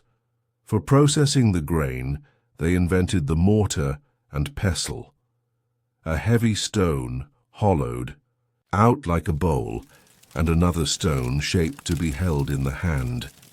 And for hours the women would work, grinding the hard seeds into a life-giving flour. For clearing the new forests that were growing in the warmer world, they created a new kind of axe. They didn't just chip it into shape. They would spend hours, even days, grinding it against a whetstone with water and sand, until it had a smooth, polished, incredibly sharp and durable edge. With this axe, they could fell a tree. They could shape the land itself, and perhaps most importantly, they learned to shape the earth itself. They took soft clay from the riverbank, mixed it with sand, and with their hands, they formed it into bowls and jars. Then they placed these soft creations into a hot fire, and a kind of geological magic happened. The clay turned to stone, pottery. For the first time, they had waterproof containers. They could store grain, keeping it safe from moisture and mice. They could cook new kinds of food, soups, stews, porridges. It was an age of incredible innovation. Each new tool solved a problem, but it also locked them deeper into this new way of life. The hunter's simple kit was replaced by the farmer's crowded toolbox, and all of these new tools served a single new master, the rhythm of the seasons. There's a fundamental truth about this new way of life. For a hunter, time is a path. It is a straight line that you walk forward on from one day to the next, from one kill to the next. But for a farmer, time is not a line. It is a circle, a great repeating wheel that turns with the sun, and your life is tied to that wheel. You don't just live in the seasons anymore, you live by them. Let's walk through a year in the life of one of these first farmers. The year begins in the spring. The snow melts, the ground softens, the air smells of damp earth and new beginnings. There is a feeling of hope in the village, and there is hard work to be done. The men and women go out into the fields, breaking up the soil with heavy digging sticks or simple ploughs. Then comes the planting. With great care, they place the precious seeds, their hope for the future, into the dark earth. It is an act of profound faith. Then comes the long hot summer. This is the time of tending. The days are long and full of anxious work. You must pull the endless weeds that threaten to choke your crops. You must chase away the hungry birds. You must watch the sky, praying for rain, but not too much. You are a guardian, a warrior, a constant nursemaid to the green shoots that are your future. And then, if all has gone well, comes the autumn. The fields turn from green to a beautiful shimmering gold. There is a new urgency in the air. The harvest. This is a time when the entire community works together, from the oldest to the youngest. They move through the fields, with their flint sickles cutting the stalks, bundling them up. It is exhausting, back-breaking work, a race against the coming of the autumn rains. But it is joyful work too. And when the last of the grain is brought in, there is a great celebration, a festival of thanks for the bounty of the earth. And finally, winter. The great wheel slows down. The land is cold and resting under a blanket of snow. And for the first time in human history, so are the people. This is the quiet season, the season of living on what you have stored. The work moves indoors, tools are mended, baskets are woven. And around the warm hearth, with bellies full and the cold world shut outside, there is time. There is finally time. Time to tell the old stories. Time to strengthen the bonds of family and community, waiting for the great wheel to turn once more towards spring. That quiet winter, spent living off the harvest, was made possible by another invention of breathtaking ingenuity. Because a great harvest is useless if the mice eat it all, or if it rots in the damp of the cave. You needed a way to store your future, and the answer once again was found in the earth itself. Let's imagine a potter, a woman perhaps with hands that are strong and patient. She goes to the riverbank and digs up a lump of cold grey clay. It is shapeless. It is formless.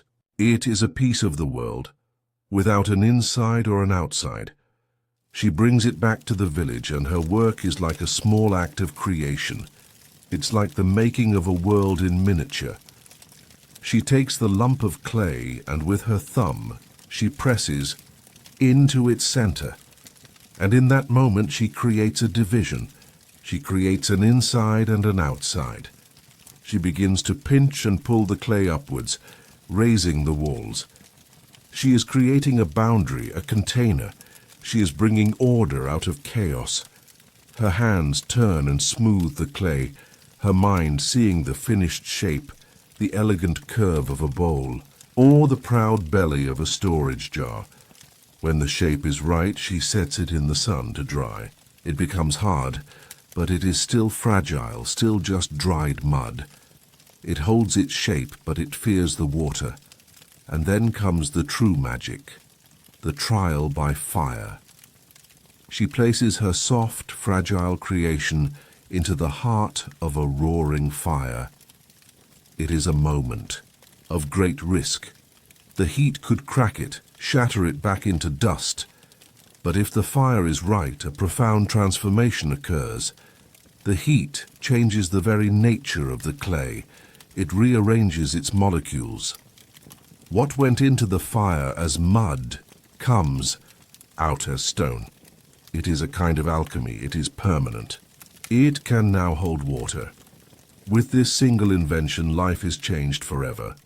A pot can store grain, keeping it safe from the damp and the pests, ensuring there will be food for the winter and seed for the spring.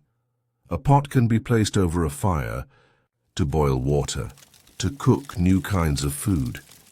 Tough grains can be softened into porridge, making them easier for the old and the very young to eat. Scraps of meat and vegetables can be simmered into a rich, nourishing stew. It is a revolution for the kitchen. And more than that, the pot becomes a new canvas. The potter, her useful work done, now adds a touch of beauty, scratching a pattern of lines or waves into the soft clay before it is fired. Because she is human. And we are not content just to make things that are useful. We have a deep need to make them beautiful too. So there we are. We have fire. We have villages. We have beautiful pottery to store our grain and fine new tools to work our fields. We have left the wild garden of the hunter-gatherer behind, and we have created our own. We call it a revolution. We call it progress. But was it? Was it truly a better life? This is one of the great difficult questions of our history. We gained so much, it's true. We gained a measure of control over our food supply. We could feed more people. Our populations began to grow, to swell, to fill the land. We created the stability needed for new arts, new crafts, new ideas to flourish. We built the solid foundation upon which all of our modern world now rests. But what did we trade for that foundation? What of the hunter-gatherer's life? The life of variety, of movement, of incredible leisure. Was the life of a farmer, toiling from dawn until dusk in a field, truly happier than the life of a forager, whose work was often done in just a few hours? What of our health? The bones of these first farmers tell a surprising story. They were often shorter than their hunter-gatherer ancestors. They suffered from new diseases that came from living so close together and so close to their animals. Their teeth were often worse, plagued by the starches and sugars of a grain-based diet. Did we trade a varied, healthy diet for a monotonous, less healthy one? And what of our society? In a foraging band, there is little concept of accumulated wealth. You share what you have today because tomorrow you might be the one in need. But the moment you have a silo full of grain, you have property, you have wealth. And for the first time in human history, you have the beginning of a new, terrible idea. The idea of poverty. The idea of the haves and the have-nots. Did we trade the rough equality of the band for the social hierarchies of the village? It was a bargain. A devil's bargain, perhaps, that we made 10,000 years ago. We traded the health and freedom of the individual for the security and power of the collective. We chose a path of harder work, of more disease, of greater social inequality, but it was a path that led to surplus, to population growth, to cities, to empires, to the world we inhabit right now.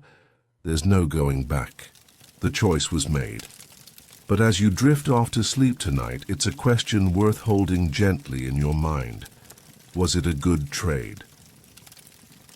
That great trade-off, the one we made at the dawn of the farm, set us on the path to the world we now know. And as we look back on this immense journey, from that first wobbly step out of the African forest, to the first flicker of a tamed fire, from a simple stone chopper, to a village of sturdy mud brick houses, we have to ask ourselves, what have we carried with us through it all? The legacy of our deep past is not just in the fragments of pottery or the flint spearheads we find in the earth. It's not even just in the ancient echo of Neanderthal DNA that some of us carry. The truest legacy is in us. It's in our very bones, in the instincts and the urges that still guide us today.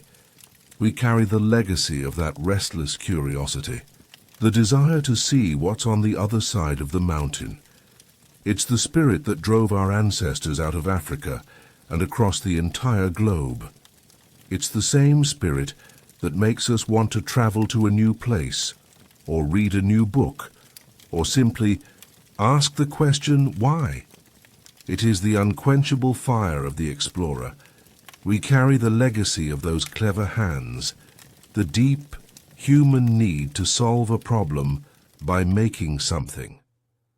From the first hunter who saw a tool in a simple stone to the first potter who saw a vessel in a lump of clay, we are makers, we are inventors, We are tool users. It is in our nature to see a challenge and to think, I can build something to fix that.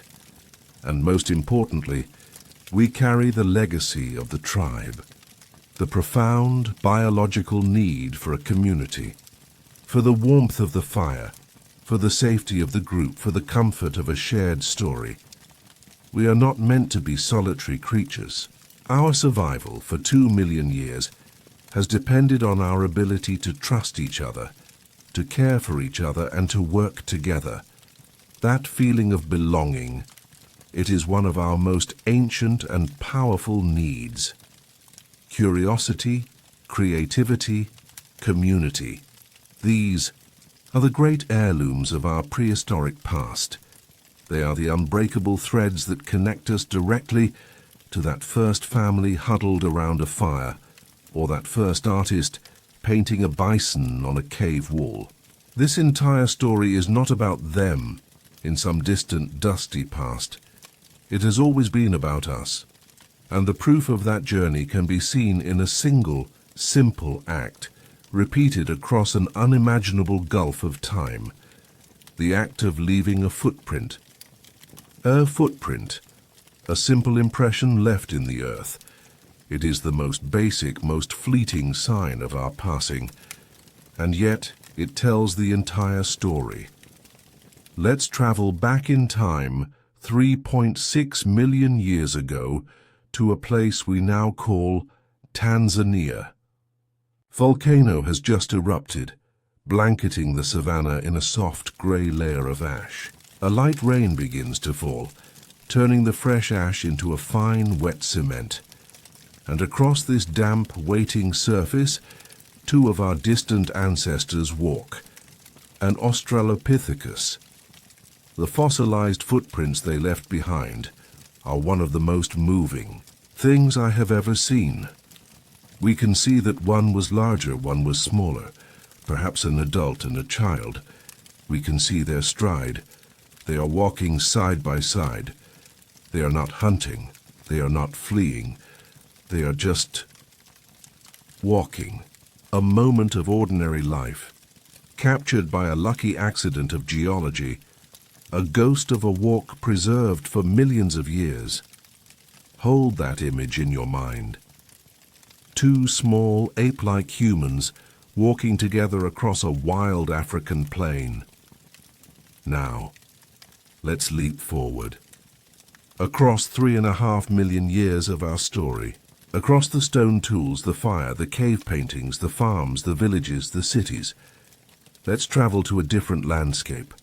A landscape of perfect silence and magnificent desolation. The surface of the moon. It is 1969. Another human figure, clad not in fur or hide, but in a strange white suit of manufactured materials, carefully climbs down a ladder. And he steps off. He presses his heavy, patterned boot into the fine grey lunar dust, and he leaves a footprint. That's one small step for a man, he says, his voice crackling across 250,000 miles of empty space. One giant leap for mankind. Let's place those two footprints side by side, the one in the volcanic ash and the one in the lunar dust. In one sense, they are the same simple act, but the journey between them, my goodness, the journey between them is the entire epic of our species. It is the story of a brain that grew and began to ask questions, a story of hands that learned to shape stone, and then metal, and then the very atoms themselves. It is a story of a creature who once huddled in a cave, afraid of the night, who eventually built a fire so powerful it could lift him off the planet and carry him to another world, from a simple walk on the earth to a great leap onto the moon. It is the single greatest journey that life on this planet has ever taken, and it all started with that first simple, courageous step. From a footprint in the ash to a boot print on the moon. It's a journey so vast it can make your head spin. It's a story of incredible progress, of technology, of reaching for the stars. But maybe the most important part of our story isn't about how far we've traveled outwards, but about how we have always returned every night to the same place. Do you remember that first fire? The one we imagined burning brightly in a dark, cold cave. Do you remember how it pushed back the shadows, and how our ancestors turned away from the frightening dark to face each other in its warm, golden light? That fire, lit so long ago, in a way, it has never gone out. It is an unbroken thread of light that stretches through all the long centuries, connecting us directly to that first small family. The shape has changed, of course. That simple hearth in a cave became the fireplace in a farmhouse. It became the bonfire at a summer camp. It became the warm glow of the lamp you have on your nightstand right now. The form changes, but the purpose remains the same. A point of light in the darkness, a circle of warmth, a place to gather, and the most important thing we have always done around that light is tell stories. The act of finishing the day's work, of gathering together as the world grows quiet, and of sharing a story in the soft light. That is perhaps the most ancient and unchanging of all human traditions. This space we are sharing right now, you and I, this is our campfire. My voice is the storyteller's, and you are the listener, safe and warm in your own shelter. We are doing exactly what our ancestors have done every single night for 2 million years. We are tending to that invisible fire. We are keeping the story going, the great journey of our deep past. The story of how we became human is now a part of you. It lives in the way you seek out friends. It lives in the way your hands know how to fix something that is broken. It lives in your curiosity about the world. And now our long tale is coming to its end. The sun has set on the world of the hunter and on the world of the first farmer. And just as they did when the stories were over, it is now time for us to rest. And so we rest. The great, long story is told. The journey from that first footprint to the last stargazer is complete. It is a story of struggle and of survival, of creativity and of compassion. It is the story of the unbroken thread that connects us all, stretching back through the mists of time. A thread warmed by the light of 100,000 campfires. And now, there are no more stories to tell tonight. The work is done. The journey is over. There is only the quiet of this room and the soft, gentle rhythm of your own breathing. Feel the weight of the day begin to lift from your shoulders, letting it all go now. Just letting it drift away like smoke into the night sky. Feel the heaviness in your arms and legs, a pleasant, warm, comforting weight. As you sink deeper and deeper into the softness beneath you, there is nothing to do now, nothing to solve, nothing to think about, except the feeling of this peace. The great, slow river of time has carried us to this safe harbor, this moment. So of quiet rest. Let the last of your thoughts unwind like a thread unspooling. Let them drift away on your breath, in and out. The fire is burning low. The ancient world is sleeping, and it is time for you to sleep too. Sleep now, my friends. Sleep well, and may your dreams be peaceful. Good night.